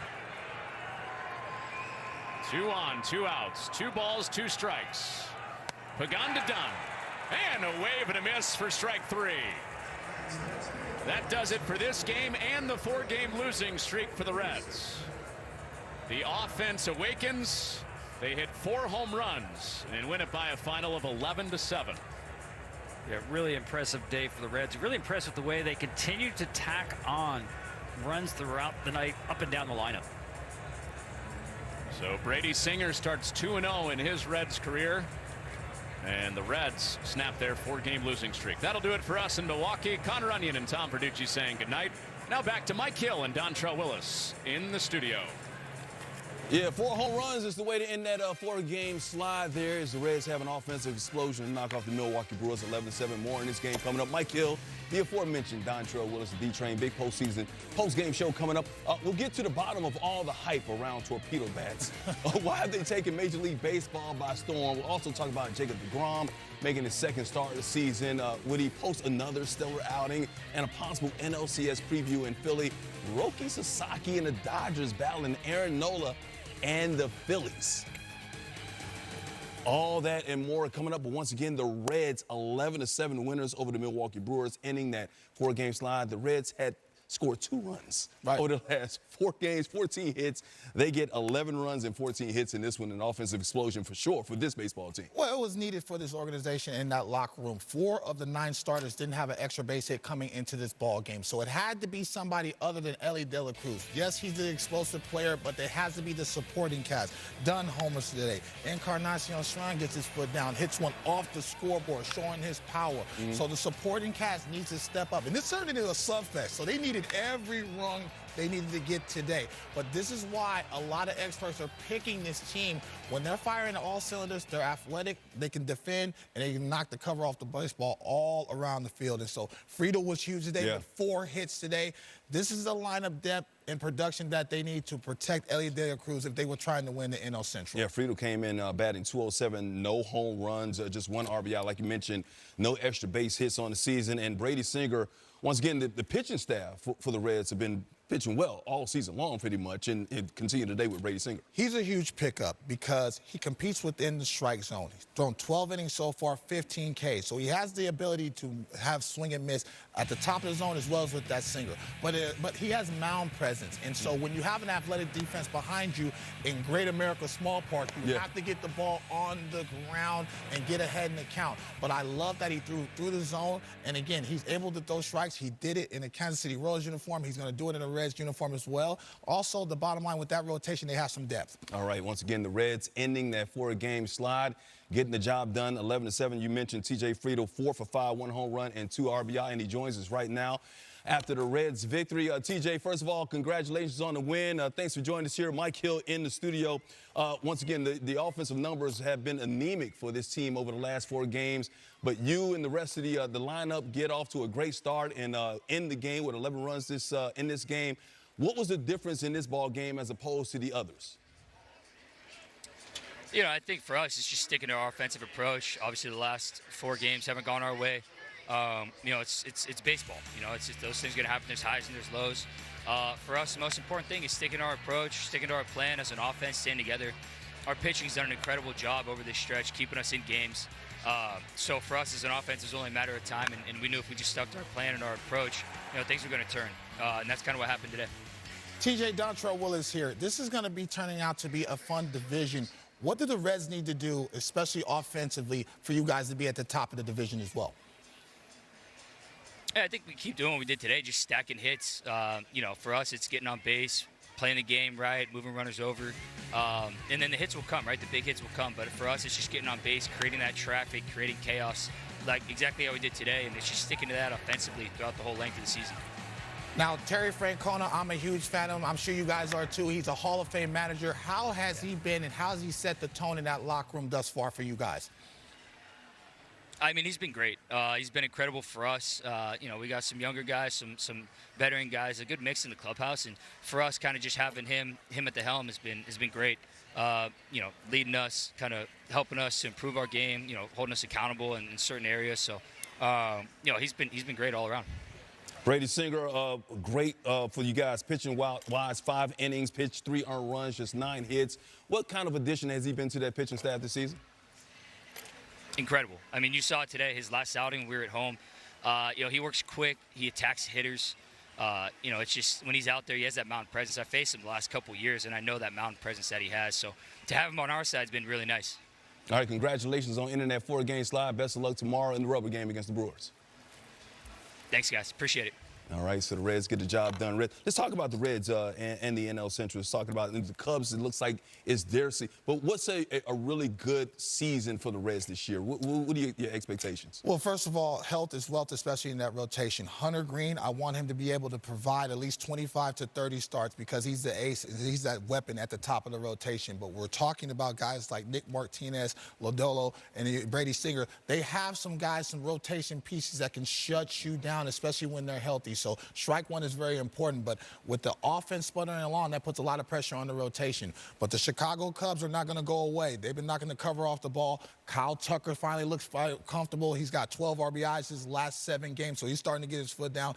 This is going to turn out to be a race. And I know all the analysts have all these teams around 82 to 85 wins, so it's going to be a battle. So star power with Ellie De La Cruz, star power with Kyle Tucker, and guys like that, they're going to have to stay healthy and play well and kind of boost their team to get victories. All right, we're going to talk more about the Chicago Cubs a little bit. Of course, one of the favorites in the NL, but the favorite, as we know right now, the defending champions before the Dodgers game in Philadelphia today. Shohei Ohtani. Through 26 bullpen session. I said pitch. Bullpen session continued to take steps towards his return to the mound. This was his second bullpen session since resuming his ramp up at the right elbow surgery in September of 2023. Is right. He keeps it going. Aaron Nola, he's a pitcher. The hill against the Dodgers, and Kike got him. Taking him deep for a 2-run shot, his third of the year. And Kike continues to get his foot down, got a hanging, breaking ball, and did not miss it. Speaking of pitching, got to get this guy, Roki Sasaki. A lot of expectations for this guy. His first career Role Star, 3rd overall. Looked great today. Absolutely. The splitter had more swing and miss than the first time he was out. He was throwing a little bit more with confidence and mound presence. Very important for the youngster. Sasaki, 4 innings, 4 Ks allowed, 1 run still, 2-1 LA. Bottom of the 4th, runners on. Kyle Schwarber, fly ball to Teoscar Hernandez, makes the catch, throws the first double up. Bryson Stott, the end of the inning. Sasaki loving it. And then Michael Conforto. Ooh, he got a sweet swing. Stood up on him. Sometimes you got to let people know what neighborhood you from. Sometimes you got to pop out and show. Yeah, and that's what he's doing, popping out right there. The Dodgers avenging their only loss of the season right now. 3-1, go to 9-1 on the season, knocking off the Phillies right there. David Roberts on his starting pitcher today. He settled in nicely. I thought there was a lot more consistent strike throwing with both of his pitches. Got a lot of swing and miss, some soft contact, managed that first inning, and recovered nicely. He needed it. He probably won't let on how much he needed it, but to get a major league start and given how the first couple went, to have some success and leave the game with a lead, I think that was certainly a big positive for him, and also just building block for him for his next outing. You know as well as anybody, there's an adjustment period when you come into a new league, of course, coming over from Japan, and he was a lot more efficient today with his pitches. You know what? There was an at-bat in the first inning. He got 2 runners on. You could tell the heart rate starting to pick up again, like in your back of your mind, you're like, oh no, not again. Here we go again from another bad outing. He struck out Bryce Harper, one of the best hitters in all of baseball, with a nasty breaking ball down and in. All of a sudden, you can see his shoulders come down. He gave up a run that inning, but he comes in the dugout and he's pitching with more confidence. He said, that's enough. That's all they're going to get. All of a sudden, he started competing more in the strike zone. He landed 41 of his 61 pitches in the zone today. And so that tells me a lot about he's trusting his stuff within the zone. The fastball played more true, which set up the nasty split finger. That's why he got more swing and miss. So it's just an adjustment period to trust your stuff out there in the big leagues. He went up against one of the better lineups in the National League in their house. So this was a very big start for him. You saw that double play. He almost jumped on the field like it was the Cubs World Series because he's so excited. He's going to get comfortable. His stuff plays up, and he's going to be another big-time weapon for the Dodgers, like for you sure. said, this is a Phillies team that came in 6-1, of course, one of the better teams in the National League. And how important was it maybe being on the road, because there is so much hype coming in with this pitcher coming in this offseason, right? He comes in, He's with the Dodgers, Right. world champion, all the spotlight. He's at home, but then on the road. Can you relax a little bit more when you're on the road? No, because you play for the Dodgers. That's like you're playing for the Yankees. You could be playing in Istanbul, and it's still going to be a sold-out crowd. You know what I mean? There's always going to be a level of expectation, and it's World Series or bust. He understands that. He understands that pressure. He just has to learn how to play with that pressure and play his type of game. But he's going to be a weapon, and he has veteran leadership to talk to. You saw in the clips of the game, he's talking to some of his teammates, trying to calm him down, and just say, hey, it's still a regular game, and go out there and have fun. And so I'm glad they have leadership. And Dave Roberts is one of the best managers in all of baseball. They're going to give him all the tools to be successful. But the bottom line is, when you're at your best, you're having fun. And so today, I think from the couple innings on, from the second inning on, he retired 12 or 13. He started to be loose, and you started to see more command. Now, Dodgers started off the season 8-0. They're 8-1. You would think 9-1 now. You would think they would have like a 2 or 3 lead in the division. That's not the case. Ain't going anywhere. Because the Padres are looking good. The Giants are looking good. Diamondbacks are looking good. Let's talk about the Padres right now, taking on the Cubs. We were talking about the Cubs also looking good this season, 6-4 this year. Michael Boyd in control early. Ooh, top of the zone, being able to change eye level. You see that nasty slow slider at 77 miles an hour. Check that baseball. Not supposed to move like that. Ooh, boy, finished with 5 strikeouts on it. I love these uniforms, by the way. I do too. Dansby Swanson. Uh-oh. Go get one. Float on. Okay, third of the season Cubs with a 3-0 lead. Top 6, Jackson Merrill just got paid. Making that money, not letting that money make him. The comebacker, though, off of Nico Horner. Throws the first for the out. Help me, Boyd please. in the shoulder. Help me, please. Boyd's got some broad shoulders right there. Look at that. Ooh, right off. I've been there, Mike Hill. That's not fun. That's scary, ain't it? Mm-hmm. Gotta check your pants. Bottom 6, Carson Kelly. Don't look at me like that, man. Second, you bring it out of me, Train. Cubs up 7-0. Let's go to the 7th inning. We got the same score. Cubs controlling this game. Gavin Sheets down the line.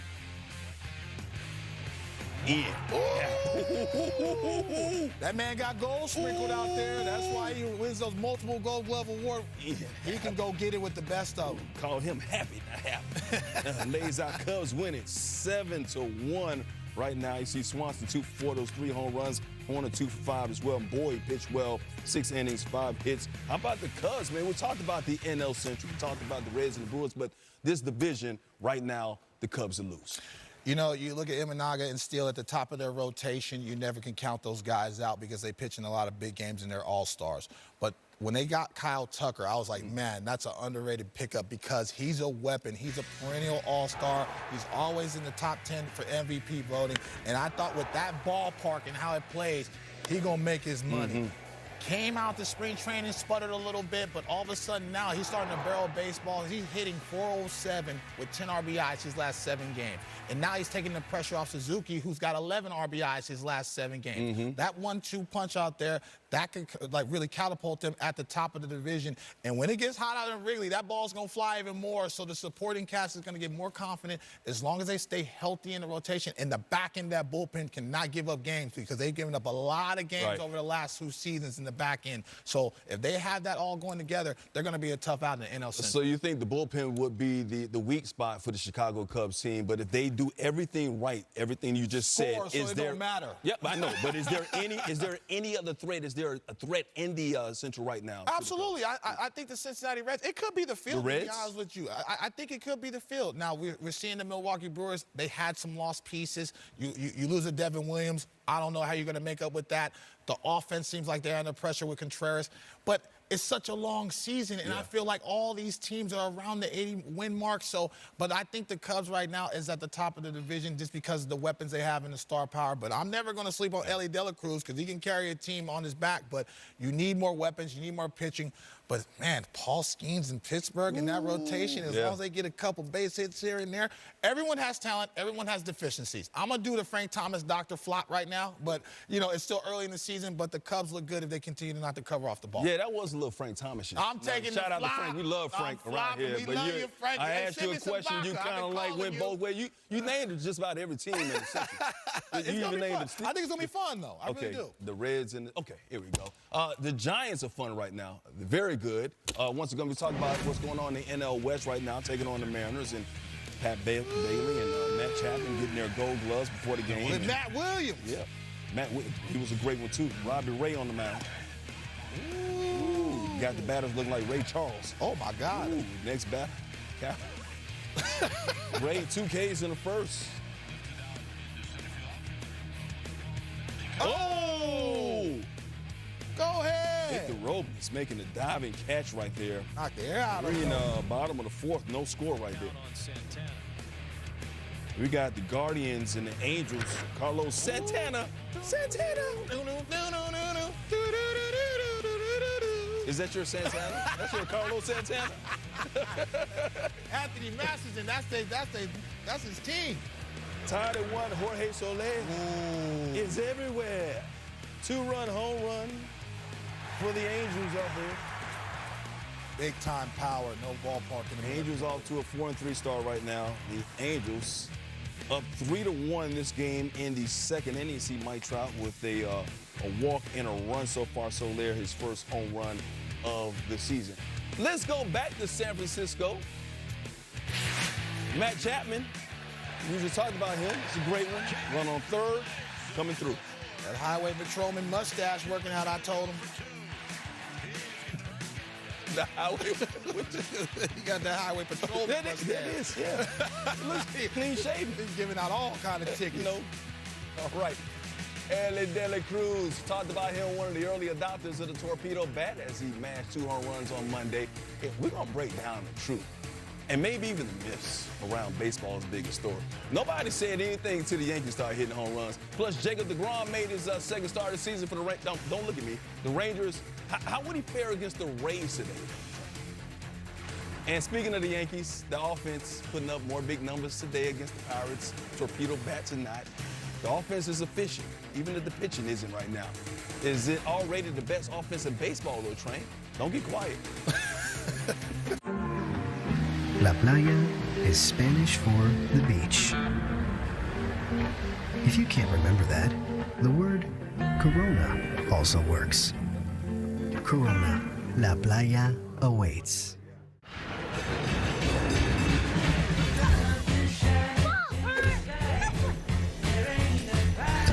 I want to thank my mom and my beach ball. There it is.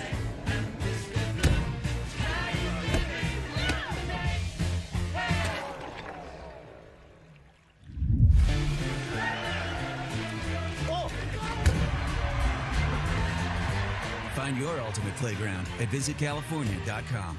Kids, I'm sure you're wondering why your mother and I asked you here tonight. We're not alone in the universe. Are we not going to go to school anymore? We won the lottery. We did win the lottery. The all-you-can-eat lottery. I want to eat a lottery of this. Oh, boom. Feeling it. I've yet to see a fish out here. I caught one! Fishless Lake, that's a good name for it. Fox Monday. Time to hurt some feelings. A devastating turn threatens the remaining survivalists. Due to decisions made in HQ. He's pretty much stuck with nothing. And uncovers sabotage among the families. I'm sorry. No, I told you I don't want to hear what you have to say. It's the most shocking episode of the season. I want to go home. I don't want to do this at all. This is literally insane. Extracted. All new Monday on Fox. The queen is here. The Royal Jewels. Presenting Tyson lightly breaded boneless chicken bites. Always been Tyson. Come on, Charlie. Use your new door.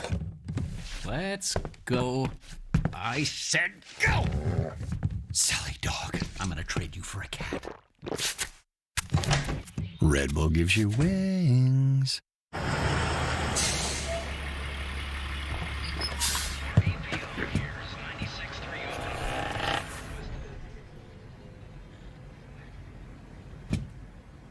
Pop-Tart. Crazy! Introducing 2 new Baja Chipotle subs featuring our world-famous Baja Chipotle sauce. Listen, that's the Baja Chipotle talking. Well, it's actually me talking, but you know what I mean. Find your fresh with the new Baja Chipotle collection at Subway. We've never spoken, but you've told us many things. That you love stargazing, hate parallel parking, and occasionally your right foot gets a little heavy. The Lexus ES didn't begin in the studio, it began with you.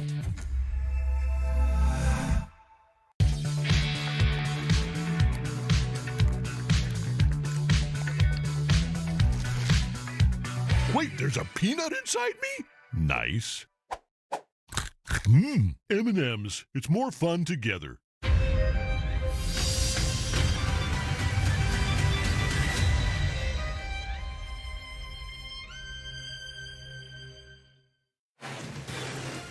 Update, Giants Mariners already 1-0 after Chapman RBI. It's Mike Yastrzemski coming through. He's going to bring in Chapman off Bryce Miller, and just like that, it is 2-0. Those Giants 6-1 on the season, on top, all in support of Robbie Ray, who's getting the start for San Francisco today. MLB action returns next Saturday right here on FS1. As you can see, these Giants battling the Yankees at 3 p.m. Eastern time. All right, Mike Hill, the D-Train, Dontrell Willis back with you inside our LA studios, keeping you up to date on what's going on around Major League Baseball, including the Rays and the Rangers. Rangers looking good right now. And the AL. In the West out there, 6-2 on the season. Jacob deGrom, the second star of the season for the Rangers. Marcus Semien giving him some support. Gotta get him going. He's always a slow starter, but he's somebody that can hit 20 home runs in a month when he gets going. And I like this ad with Jake Berger, too. Put some cheese on it. Some cheese, extra cheese right there. Off of Bradley, a 3-run shot. Second of the season, giving that special sauce. Rangers up 4-0. Sixth inning now, Rays down 4-1. Jonathan Aranda off DeGrom. 2-run shot, first of the season. DeGrom, 4 runs through 5 2/3 innings, 3 Ks. Rays down 4-3 right now. Later in the 6th, runner on second, Curtis Meade. That's off Jacob Webb for a double. And all of a sudden, we're tied at 4. Let's go to the 7th now. Wyatt Langford. Just getting over. 2-run shot, third of the season. Rangers win it 6-4. As you can see there, Semien, the solo shot there. Berger, 1 for 4, his second home run of the season. DeGrom, once again, 5 2/3 innings, 8 hits, 4 earned runs. Did not factor in the decision, but the Rangers got the win. Here's DeGrom after the game. I felt good. Tonight I didn't locate very well. Everything was kind of up, but been working on trying to stay closed longer. So I think it's going to be a little bit of a process to get that right. So off speed was a little inconsistent with a good one and a bad one. And then you just look at their approach. They were kind of, since I wasn't able to consistently get the ball down, it felt like they were just hunting something up. So, made a few mistakes, but the most important thing is we got to win.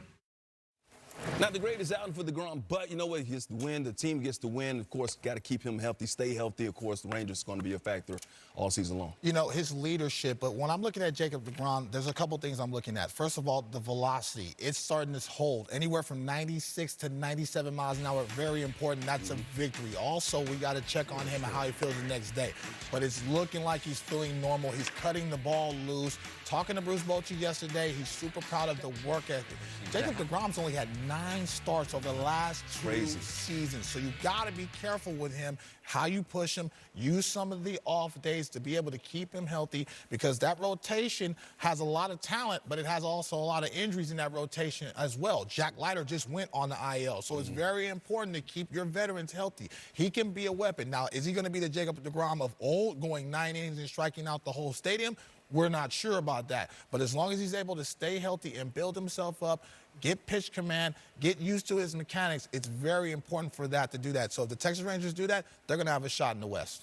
So what's the most important aspect of the Rangers staying on top of the AL West all season? Well, that rotation. Yeah. You know what I mean? That rotation. Kumar Rocker, what are you going to get from this young man? Jack Leiter, he looked good early, but now he's on the IL. And so you have Malley. He had a tough start. His first one looked better than the second one. So there's a lot of it's almost like a house of cards when you're looking at that rotation. Now, offensively, if you get Jake Berger and company going, that elongates that lineup where you got 6 guys that can beat you on any given day.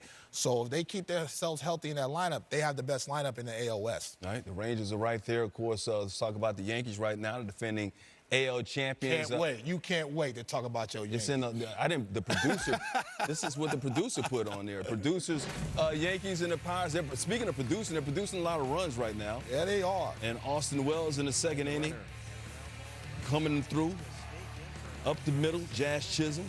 scores. Yankees on top 1-0. Yankees, of course, came in 5-2 on the season. Trent Grisham, a big day. Bucko blast him? What you say? That's what they call it when you hit it there, Bucko blast. Yankees up 2-0. Fourth inning out, Brian Hayes, though, off of Marcus Stroman. What do you want from Marcus Stroman this year? Of course, a lot of noise has been made because of what happened in the offseason and whatnot. What do you expect from him? What do you want from him? He said he's a starter, and he's got to prove that he's a starter. And he has starter stuff, but sometimes when he gets up in the zone, it's tough to get outs for him. He has to stay down, live low, live long. Well, that wasn't low or long. Manuel Valdez got him right there, 3-2, fifth inning. Trent Grisham, though, once again, he had a big day. He had that Mr. Potato Head mustache going. Second of the day. They can do whatever they want to with the facial hair now with the Yankees. And Anthony Volpe, he's been huge all season long. Torpedo bat or not. Through the gap, 3 runs scored. Yankees, another double-digit scoring outing for them. 10-4. I think it's their 4th double-digit scoring outing of the season already. We will talk more on the Yankees right now, 10-4, but we got to get to more highlights because I want to take my time when it comes to the defense. Enjoy yourself. They deserve their time. Blue Jays in the Mets. It's Vlad Guerrero right there through the hole. That price going up each time he get his foot down. Bottom of the 5th, same score, Chris Bassett. He was dealing for the Blue Jays. Yeah, his ability to change eye level and speed is elite. I mean, his fastball only 92 to 94, but it plays up because everybody's waiting for the off speed. The movement up and down in the zone is elite. I just love watching him pitch, especially when he has everything firing. 6 2/3 shutout innings, 9 Ks. Toronto up 1-0. Bo Bichette. They got some players in the lineup. Toronto's been a disappointment over the last couple of years, man. But if they can stay healthy and they can make a run before the trade deadline, maybe they'll add something to it instead of taking away, keep Vlad Guerrero. Toronto could make some noise in the AL East this year. Man, you got to run in that maple syrup money. Oh, no, off the fence. Starlin Marte, Jimmy Garcia. Uh-oh, Winker, okay. uh-oh. That hair got heavy. I love it. Jesse Winker right there. Springer. So we got to keep him healthy, too. Yeah. Tied at 2. Bottom of the 9th, 1-on-1 out. Look at the Mets. Are they still doing that, oh, my God, every time they win? Oh, he held him up. First and third. I like those. First and, okay. I like those. Okay, all right, so it's tied at 2 right there. Bottom of the 9th, first and third, 1 out there. We will definitely keep you posted on this one as the Mets are trying to come back on that one. Orioles and the Royals. The Kraken. Gary Sanchez. I like the pickup, provide some thump. Catching has gotten better. He's taking more pride into that, and you still got to pitch to him. And the former Yankee right there coming through. Orioles up 2-0. Oh! Same score there. Look at Bobby Witt Jr. Run me my money. Showing you why he was a runner-up at the plate and with the glove right there. Royals still down 2-0. Top of the 6th now, same score. Heston Kjerstad back at the plate. Cedric Mullins will score. Baltimore up 3-0. Later in the inning, Holiday,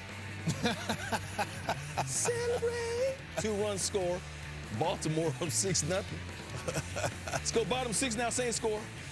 Some Yuki Super. Scoreless through 5. Uh-oh, Bobby Witt Jr. You're not getting that baseball back. You make that type of pitch. All right, believe it or not, it's first of the season. Warriors still trail at 6-1. Then Tyler O'Neill taking that Chris Stratton pitch deep. I like creatine. Oh, my goodness. Orioles got the scoring. Orioles actually got some pitching, too. You know, that's been the big thing for the Orioles since last year.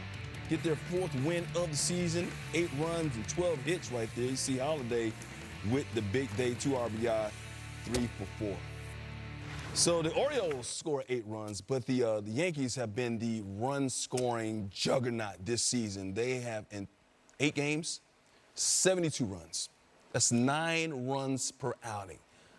How good is this Yankees lineup this season, even with some of the injuries that they have? I mean, they're elite. I mean, 25 home runs, that's the most all-time since 1906. So, I mean, they're getting their foot down. They're feeding off each other. And, you know, you struck out on the Juan Soto deal, but it could be a blessing in disguise because I thought they added more pieces to balance the club.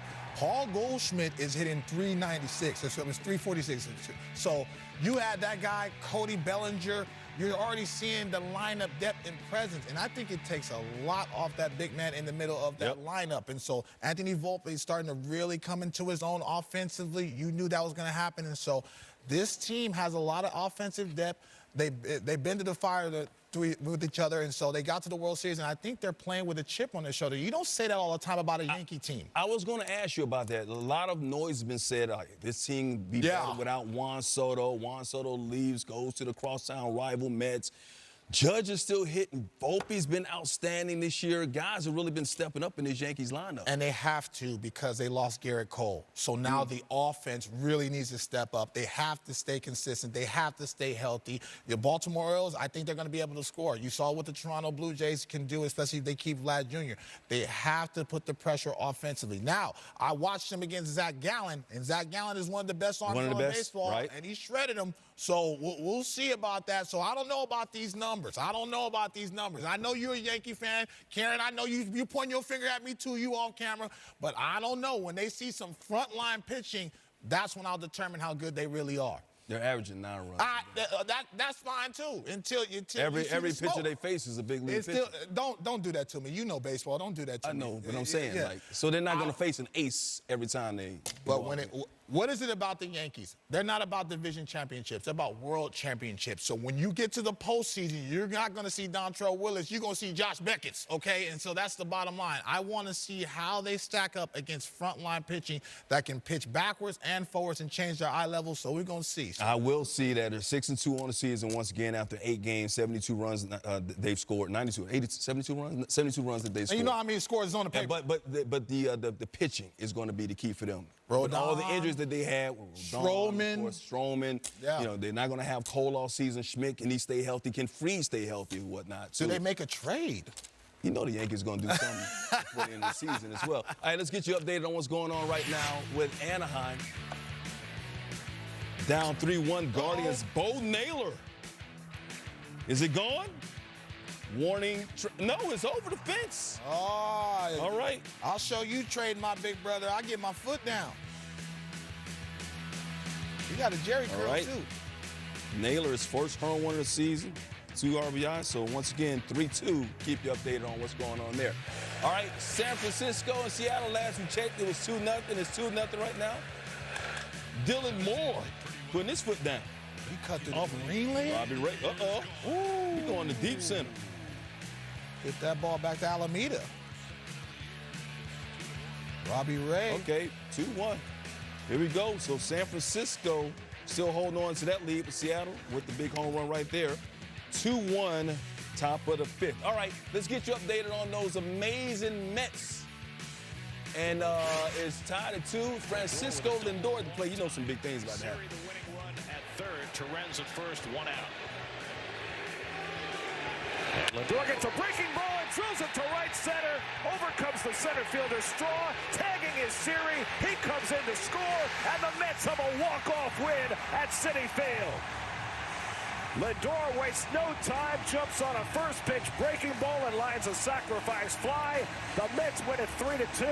They've taken the first 2 games of this series. They've won 3 in a row, come from behind fashion tonight, 2 in the 8th and 1 in the 9th, and the Mets win it 3-2. So just like they did, just like he did last season at the end of the season, Francisco Lindor and the Mets coming through when they need to. He finished second in that MVP race. Some thought he should have won it. He's a factor. All that talk about Juan Soto, and he's a great player, but they don't go anywhere without Francisco Lindor at the top of that because he gets big hit after big hit. He's a big-time player, and really he's the catalyst in that locker room. Oh, they got a great lineup over there with the Mets right now. So with Francisco Lindor, as you mentioned, though, he is a superstar on that team. Even with Soto, of course. He finally looks comfortable. Over the last year, he finally looks comfortable, especially playing in that market. He understands the expectation, especially signing that monster contract, but he just loves his teammates. And that environment over there, They don't feel like their little brother anymore. You hear that noise when they score the runs over the last 3 months. They're finally getting bodies in the stands. Very important for them to have home field advantage. Definitely some excitement there. They don't even need Hamburglar so far this year. Or is it Hamburglar? It was Grimace. Grimace. It was Grimace. I know it was some McDonald's character. Ronald McDonald Mets have won 3 in a row with the 3-2 win over the Blue Jays tonight.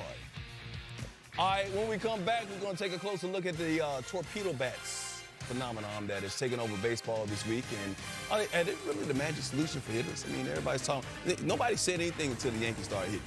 They've been around for a while. Plus, the Braves got off to an 0-7 start before collecting their first win of the season on Friday. Could they earn another one today against the Marlins? Talk about it. Coming up. DQ is celebrating 85 years. So we're giving you an 85-cent Blizzard treat in the DQ app, now for a limited time. Hurry and get your small Blizzard treat for just 85 cents with a $1 purchase in the DQ app. Making my way downtown, walking fast, faces pass and I'm homebound. And I need you, and I miss you. Feel the power of Osteo-Biflex. Taken every day, it's clinically shown to improve joint comfort in 7 days with significant improvement over time. Liberty Mutual is all she talks about since we saved hundreds by bundling our home and auto insurance. It's pronounced Biberty. Liberty. Biberty. Nice try, kid. Only pay for what you need. Liberty, liberty, liberty. Liberty.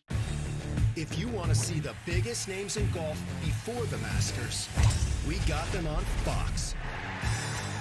Koepka, DeChambeau, winners of 7 majors, plus DJ, Rahm, Sergio, how about Phil, Bubba, Patrick? Yeah, we got them. 10 green jackets between them. The only place to see these former Masters champions before Augusta. Live Golf Miami, tomorrow at 1 Eastern on Fox. Since the dawn of baseball, every player has honed their unique skills.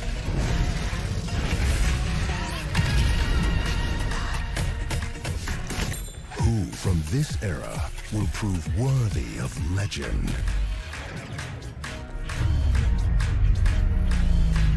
The world watches as the journey unfolds.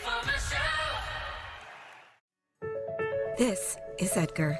Hi, I'm Edgar. He lives on an island, likes walking his dog, and is remodeling his home, but needed some cash. I got a home equity line of credit with Figure. With interest rates rising, I wanted to preserve my low mortgage rate. Instead of doing a cash-out refinance with a HELOC product, I'm saving about $18,000. And it was fast. Within 2 minutes, I had a response as to how much I can take out. Get approval in minutes and funding in as few as 5 days. See how much you could save at Figure.com. We all know that we'll eventually need a will. Eventually. How about right now? Trust and Will has taken the process of creating your will and made it easy. Like while you're lounging on the couch, easy. Trust and Will is designed by attorneys, but customized by you. One question at a time. All documents are state-specific, legally valid, and start at just $199. That's not a typo. Find the plan that's right for you at trustandwill.com. All right, so where were you last Saturday when torpedo bats exploded onto the Major League Baseball scene? Jazz Chisholm, Anthony Volpe hit 2 of the Yankees' 9 home runs against the Brewers, and all anybody could talk about was the new bat they were using. Well, it's made by Hellerich and Brasby, which makes Louisville Slugger bats, and obviously the demand for production has skyrocketed this week as the homers kept flying out of ballparks and as players around the majors have called in their orders. All right. So these bats have been around for a while. Right. But the Yankees hit 9 home runs, and Michael Kay coming out and basically saying that they were using different bats. Yeah. A lot of attention has been brought to them, right? So is there a difference, a huge difference in the bat? So I got one. This is the normal bat that they're using, and that is the torpedo bat. So what's the major difference? Right? Well, you see the finish is more narrow right here for the regular bat. Now, the torpedo bat right here, because it's a thinner finish at the tip of the barrel, it makes the barrel look bigger in the middle towards the label. So if you're Anthony Volpe, who hits very close to the label, this strengthens the label. So when you have more contact, you still have more thunder towards the label and more flight off that label. Now, it's all about the weight distribution of the bat, too. Okay. Now, if you have more weight here towards the hands, now you can fire it top heavy, roll it over a little bit quicker as a feel of this type of bat that has all the weight towards the end of it. So all you're doing right now is moving one barrel from here to more right here. And there's some science to this as Yes, well, because yes, this right is here. because of the research and because of Yes. the analytics. So they're this figuring is sweet out. spots. They're Yeah. figuring out where you're having contact. Okay. So it's like a driver, if you will. If you're hitting it off the toe, then you give a little more weight so you can have that little turnover if you're left-handed, or a fade if you're right-handed. So you need to have information. You can't just go out here and order a bunch of these bats and Right. think it's going to be working right there. It's a magician, not the wand. So Stanton for the Yankees last year started using the bat a little bit more. He went on the tear Yes. late in the season, especially in the postseason. Volpe's having a great season. Chisholm's having a great season so far. But Jock Peterson ordered two this yesterday and did not like him and went back to his old bat. You know what I mean? The last two at bats. So that's what I was going to ask that question. So if everybody is hitting so well with these bats, why isn't everybody in the league using them right now? Because everybody ain't hitting well with them. Okay, all right, That's just a simplified answer with that. And so that's the bottom line. Listen, whatever equipment you need to be comfortable, that's what you use. And if you feel like you have more confidence with this tapered type barrel, then go out there and use it. But you also need analytic information. And I think that's where the Yankees were at the head of their curve using that type of bat. Now, the barrel doesn't have to be this big. It just has to have a torpedo shape. Jazz Chisholm's bat doesn't look as big as Anthony Volpe's bat. So you have to just watch and see what kind of bats you want to use, where the weight distribution is going to be on the barrel towards the hands, and just go from there. But listen, if you can get your foot down, you can get your foot down. And I love my boy Nestor Cortez, but those fastballs he threw on Saturday, it doesn't matter if he swung a New York Daily newspaper. Those balls are going to go very far. So that's the bottom line. Here's the thing about it. We hear the media talking about it. We hear people on social media. We hear the fans talking about it. Oh, these bats are illegal. They should outlaw. We're not hearing baseball players talk about them. And as long as baseball players are not talking about it, do you think Major League Baseball would just allow this to continue? Absolutely. Everybody digs the long ball. You know what I mean? And everybody digs excitement. So as long as they're in the parameters, they're not illegal. And they've been around for a long time. Now you're seeing guys like Paul Goldschmidt, who's a stickler of what he uses out there. You're seeing him using some of those bats, trying to get comfortable with the feel of the bat. So as long as the equipment's legal, it's all in fair game. So, and as a pitcher, I'm not gonna pitch any different. Right. You know, I understand that there's some guys that want to have the ball inside, but if that's my strength, you're taught in Major League Baseball to pitch to your strengths and go out there and compete. Yeah, and you want to avoid the sweet spot anyway. That's the key, I hope, unless I'm going to be backing up bases and going home. I just want to take a swing and then just flip my bat real quick. Hey, listen, especially with the torpedo bat, go ahead. Get your foot down, baby. Don't hurt yourself, though. All right, here we go. Swing towards those highlights right now. Marlins and Braves. You see what I just did there? There, see? Put him on the 60 day. Oh, I was going to throw it to you, Karen, but I didn't want to be sued. Kyle Sowers. Sky one the other way here. Brian De La Cruz. Oh, making a catch out there. Xavier Edwards tasked with second. De La Cruz. Gets Edwards at third. Still no score. Great heads-up play. Nice one-hop throw. That's baseball at its finest. Braves have been not good this year. Matt Mervis turning on that one, though. His first of the year. Marlins with a 2-0 lead. Fourth inning now, same score. Liam Hicks. My fighting fish ain't going nowhere. All right, Derek Hill, my cousin, scores. Hicks gets his first career RBI. Marlins up 3-0. Seventh inning, Mervis. Crushing. Deep and gone for the solo shot. Second of the day. And the Marlins win it 4-0 over the Braves. The Braves fall to 1-8 on the season. Look at your Marlins, though. Getting their foot down, respectable. Had a couple of walk-offs early. It's early. They're over 500, though, right now. We'll talk more about the Braves in just a second. But let's go to the D-backs. Once again, every team in the NL West outside of Colorado really good this year. Lourdes Gurriel. James Wood making the catch out there. Ooh, get up, get on up. Get up, get on the scene. Get on up. Like the scene. Bottom of the first, still no score. 2 runners on. Wood crushes off the double. 2-run score. Nationals up 2-0 there. Let's go to the third inning now, Train. Diamondbacks down 3-0. Tim Tower making his MLB debut. Lines to Mitchell Parker pitch for a single. Hey, the family love. You remember your first hit? I love that. You remember your first hit? Absolutely. Yeah. Absolutely. You got the ball? You know I got that ball. You got the ball. Mama got the ball. Mama got the ball. Mama got the ball. You ain't got the ball out there like that. All right. Ninth inning. D-backs down 2. Arizona threatening though. First, Alex Thomas, Kyle Finnegan pitch on the ground up. Thomas beats Nathaniel Lowe to the bat for a single. 2 batters.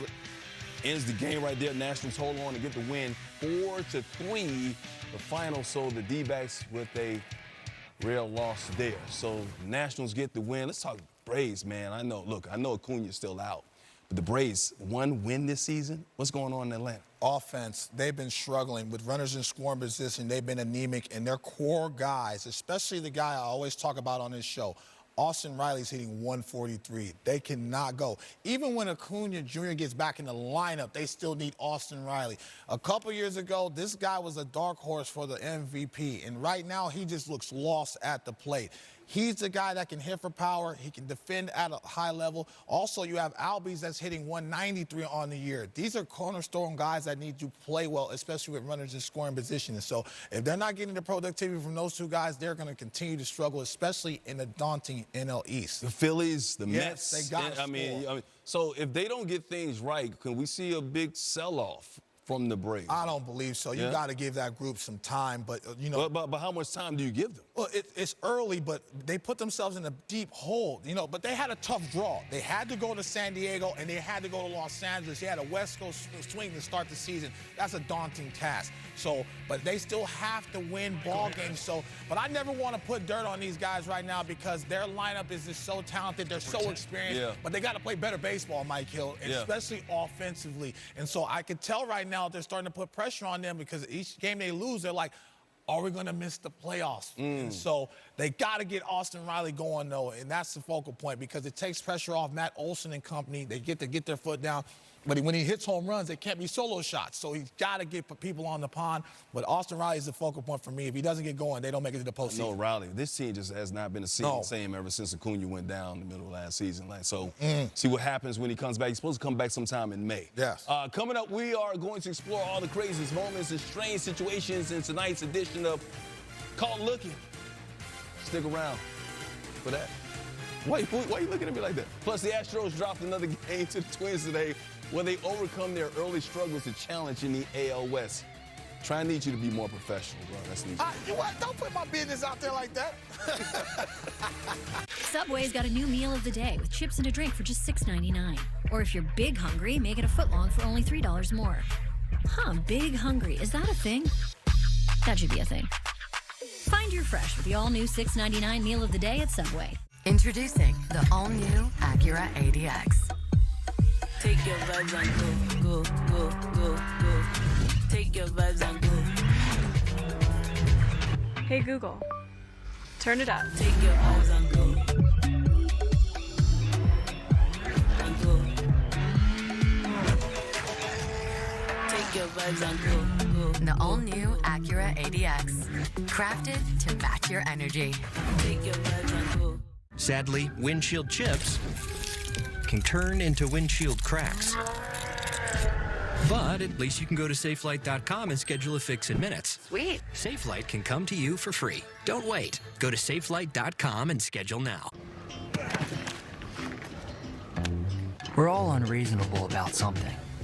For us, it's creating an uncompromisingly delicious bourbon. Handcrafted, consciously made. Maker's Mark. Perfectly unreasonable. Hilton is bringing you more new ways to stay than ever before. With all new places, there's all new experiences to enjoy. Hilton for the stay. Tomorrow on Fox, it's the college basketball crown final. One game to crown the first ever champ as Nebraska takes on red-hot UCF in a battle for the title. The college basketball crown final, tomorrow only on Fox. Alex Palou looks to continue his perfect season as the IndyCar Series pulls into Long Beach. April 13th on Fox. Welcome to the fastest racing on Earth. Men tell us when they use Just for Men to eliminate gray, there's a great before and after. Then there's the after. That boost you get when you look and feel your best. And that's why more men choose Just for Men. Coffee Mate is the world's biggest coffee lover. Because we Biggest coffee lover? Huh? Impossible. Well, Coffee Mate loves all the ways you enjoy Biggest coffee lover? I flew to Thailand for this. We have flavors from all over the world. I love iced coffee so much. I lost 2 fingers. Wow. Well, We need our little coffee treats, even if it means we'll never afford a house. what I'm trying to say is... Okay, maybe we're the second biggest coffee lovers. New Chipotle Honey Chicken brings a hint of pure honey and seared smoked peppers with fresh chicken hot off the grill. For Chipotle heat with a touch of sweet and a perfectly balanced sauce. Chipotle Honey Chicken takes heat and sweet to a whole new level. Mets do it again. You just saw it. Francisco Lindor helped bringing the Mets back. Mets with 3 runs in the final 2 innings. The walk-off right there for Francisco Lindor as they get the job done, 3-2. Got something special going on. The fastest guy at third base, that he did an outstanding job in the 9th inning to get on base and get us going. All I had to do is put the ball in play, get a good pitch, and hit it somewhere and see who's going to score. Winker had a tremendous game, great at-bats. Canning, we wouldn't be in this position without Canning. Brasselband did an outstanding job, and then Edwin Diaz coming in at the end. Buto as well. You know, it was a great overall team win, and the fans also coming out and sticking with us throughout this cold day and rainy. He talked about Griffin Canning, 4 innings today, 1 earned run, 4 hits. They got the second best ERA in baseball, the Mets. But how about this lineup? No matter what they're down, whatever the deficit is, you always feel like they're going to come back just like they did last season. You know, they have experience getting to the National League Championship. And again, this is another ball club that comes with a chip on their shoulder. You add Juan Soto, and now all of a sudden you have 5 guys in the lineup that can beat you on any given day. And they have a motivated polar bear in Pete Alonso. He's playing angry this year. And so you have a chip on your shoulder with a leader like that, and the depth and the ads that you had. It's a scary lineup. They're very athletic, and they feel like they have something special. Mendoza's done a good job in that locker room, keeping everybody loose, keeping them having fun, and letting those guys do their job. So they got a special group over there. Yeah, they were already a good team last year. Add Soto to that lineup. You know what he did for the Yankees. Mets, high expectations once again this season. Always high expectations with the Houston Astros. Off to a slow start, though, against the Twins. First inning, no score as Jose Altuve, the former MVP, leading off. He's second of the year. He stay on that barrel, torpedo or not. He still gets it done. Astros up 1-0, 4th inning, Ty France coming through for a single. Altuve, he's out there. I've seen him do that a lot, man. He's having a difficult time with the transfer. It's a different type of mitt, and so even in spring training, it's been difficult for him. You think he'll get it done before the end of the season, though. He's just a great player. Jose Miranda, though, of Arrighetti, 3-run shot, first of the year. Twins up 4-1. 2 batters later, I should say. Matt Wallner down on line for a double. That's going to score a run as well. Twins score 6 in the 4th. They lead at 6-1. Same score, bases loaded for the Astros. Jordan Alvarez looking. Collie gets Christian Walker to fly out the inning. Gets out of the bases loaded jam, and the Twins win that one 6-1. As the Twins now go to 3-5 in the season. The Astros just 3-5, despite Altuve going 3-for-5 with that solo shot. All right, let's go White Sox. Let's go Tigers. AL Central. Andrew Vaughn down the line off of Reese Olson. White Sox jump out to the early 1-0 lead. Second inning, Tigers up 2-1 now. Kerry Carpenter. Crazy Barrett for everybody. Hey, this stays fair. 2-run shot, third of the year. Tigers up 4-1. Spencer Torkelson. Ooh, you know what? Bounce back year. Yep. He's going to have a monster year for him. Better play coverage. You're starting to see the confidence in the box, and the power's coming. Of course, Detroit came onto the scene last year, and high expectations this year. Trey Sweeney, top of the first there. Vaughn throws. Tigers going to win it 7-2 against the White Sox. But, hey, you got to win the games you're supposed to. Tigers win it 7-2 there to go to 4-4 on the season. We talked about Torkelson 2 for 4, second home run of the season. He also had a double on the day in the win. All right, let's go back to the Astros. Oh, got one more. Got one more. Sorry. Okay, A's and Rockies. Dogging my A's. Uh-oh. Oh, what did we do? No, is that what? That's a triple play. Oh, 5-4-3, baby. That was sweet. Nicely done. Great timing of the throw, great feed, excellent turn. The 5th triple play in Rockies history right there. 7th inning, Brent Rooker taking Scott Alexander deep. A's go up 5-3 in this one.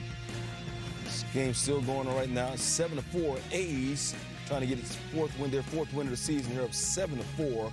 Colorado just 1-6. But once again, the only team in the NL West that doesn't have at least 5 wins so far this season. Let's go back to the Astros. Always high expectations once again with the Astros. Off to a really slow start. What do you see as the biggest issue for this team right now early on? Yordan Alvarez is struggling mightily, and he's one of the best left-handed threats in all of baseball. I don't care American League or not. You have to have him, especially all the losses that they've had over the last couple years. And I'm not just talking about Alex Bregman, but you're talking about the Springers and the Carreras and company. He was the mainstay. He leads the team in strikeouts right now. He's one of the best bat-to-ball skills and slugger. He's struggling out the gate. Now, Jose Altuve's hitting the ball well, but struggling a little bit defensively. Also, Christian Walker, I thought he was a really good ad for this ball club. Not even offensively, but the man comes with 3 gold gloves defensively. He has not hit the ground running. He's hitting 161 with 11 Ks. That ties the team lead. So when you have the teeth of your lineup struggling, that puts a ton of pressure on the bottom of the lineup to try to produce in a tough division. If they don't get those guys, Walker and Alvarez, going, I don't see them winning the division. But listen, we put them dead in the water last year, and after May, they were the best team in baseball, so I'm never going to disrespect Papados or Houston. But the bottom line is they got to have those guys hitting the cover out the ball, especially with the Crawford box. I think Christian Walker is made for that ballpark. He just doesn't seem comfortable right now at the plate. I mean, Walker, Alvarez, Jordan. When they started 7-19 last year. I remember everybody counting them out. And, of course, they went on to win the division. Expect the Astros to be there when it matters the most. All right, got an update. Giants and the Mariners. Matt Chapman, we saw him earlier, right? Yeah. Matt Chapman coming through again.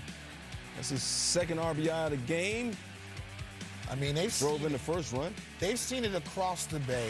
When he's healthy, he can cover the baseball, and he's one of the best defenders in all of baseball. He looks comfortable in the Giants uniform, and Bob Melvin has kind of catapulted him into a leadership position. And so you saw the other highlight. He pulls the ball down the left field line. Now he lets the baseball travel deep, hits one down the right field line. He's a good player.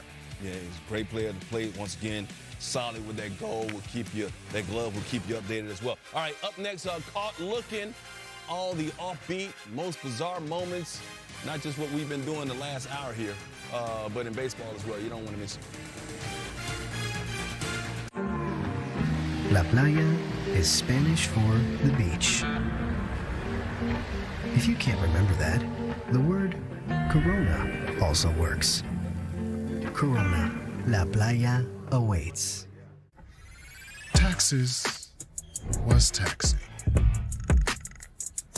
Now taxes is relaxing when you file for free. I can file for free? TurboTax Free Edition. 37% of filers qualify. Simple Form 1040 returns only. See if you qualify at turbotax.com/free. I can file for free. Now this is taxes. File for free with TurboTax Free Edition and get the most money back guaranteed. Before the Masters, the biggest names in golf are on Fox. Koepka, DeChambeau. How about DJ, Rahm, Phil? Yeah, we got him. Oh, yes! Live Golf Miami, tomorrow at 1 Eastern on Fox.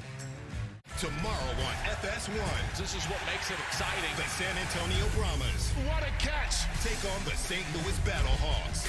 Touchdown! The United Football League. Tomorrow at 6:30 Eastern on FS1. The DQ Freezer is opening again for our 85th birthday to bring back our most wished-for Blizzard flavor. It's the Confetti Cake Blizzard Treat, filled with confetti cake pieces and confetti frosting. Don't be late to the party. Grab yours before the DQ Freezer closes. The MLB app. Yeah, it's got game. This game. These games. All the games. Pre-game. Post-game. And everything in between. This is baseball your way. With real-time stats, scores, breaking news, and custom content that hits every time. Because you choose the teams and pick the players you want to follow. So when they catch it on the field, you catch it on the app. Have you been dreaming about paying off credit card debt? Installing solar panels? Going to college? Or even buying a plane? Did someone really do this? Yeah, someone really did this. With Figure HELOC, your home can help you cover so many things. The opportunities are endless. Unlock up to $400,000 to make that wish list a reality and choose the fastest HELOC on the planet. Figure Home Equity Line. Faster than a bank loan, cheaper than a personal loan. This is a story about the one. The untrained eye may not see the one as extraordinary, but her goals aren't easy. She fixes, she manages, she perfects. She is extraordinary. Because for the one, maintaining this space transports her to this space. The industrial grade product you need plus 1 million more. Call, click Grainger.com or stop by. Grainger, for the ones who get it done. This sport isn't for the weak. Green. These drivers are a different breed. The NASCAR Cup Series from Darlington on FS1. I hope you've been checking out The Crown. We got the finals tomorrow. Darius Johnson was outstanding. 42 points for UCF, knocking off Villanova to get them into the finals against Nebraska. And Bryce Williams, who's been outstanding as well. Second in the Big Ten in scoring this season. 5 p.m. Eastern time on Fox. Get you updated on what's going on in San Francisco already. 3-1. We're in the bottom of the sixth. Wilmer Flores getting through. Matt Chapman, who's having a nice game, comes home from third. And the Giants right now on top 4-1. Let's take a look at the scoreboard. Once again, the Giants on top 4-1. See, Chapman's got 2 hits and 2 RBI so far. Angels and Guardians tied at 3. And your Athletics on top of the Rockies right now, 7-4 in the bottom of the ninth. It's been a wild, wacky 50 minutes so far between me and this guy right here. It's my first baseball show of the season, hanging out with this guy, D-Train. But, hey, man, ain't nothing like caught looking when it comes to baseball and the craziness that goes around Major League Baseball. We got some of those things for you over the last week. Caught looking, Paul O'Neill in the booth showing off the torpedo bat. Ooh, watch that thing. Gonna hit Michael K in the head. He can't miss. We almost did that with Karen. With that nose. Oh, wait a minute, dog. Torpedo, hey, man. Michael K got a Bruce Bochy head. Check out my health insurance. I love Paul O'Neill, man. All right, how about Ozuna, Marcel, off of George Soriano. Dan Myers collides with the wall and did he Niner call it, helmet, please? Who got it? You got it? What you looking at? Oh, don't show no more. Man. I'm tired of y'all messing with my Marlins, by the way. I'm tired of it. Man. Yeah. First of the year for Ozuna. Braves won that one. That was their only win of the season so far. How about this? Matthew Boyd on the hill against the Padres. His Luis Urias. Manny Machado over the head of Boyd. Yeah. You hit my boy. How low can you go? 2 batters later, Jackson Merrill. That's enough of that. Ooh, they're going after him now. I have to talk to you in the tunnel behind that. That's what happens. What you talking about? Taking the bacon out? What'd you say? You cut bacon. Cutting bacon. Boy, trying to laugh it off. All right, here we go.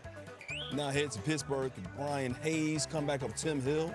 Hill just, you got to have a baseball in your hand if you want to throw it, dog. And that's a tough throw for us lefties. We trying to rush it. You know, Tim Hill's been awesome in that bullpen in Yankee uniform, so we're going to give him a pass on that one. No, as you can tell, he is no relation to me right there. You know, he could be in the family, though. I mean, just don't bring the potato salad. Finally, Colorado, the A's Rockets game. Sean Bouchard off of J.P. Sears. And check out the fan right here.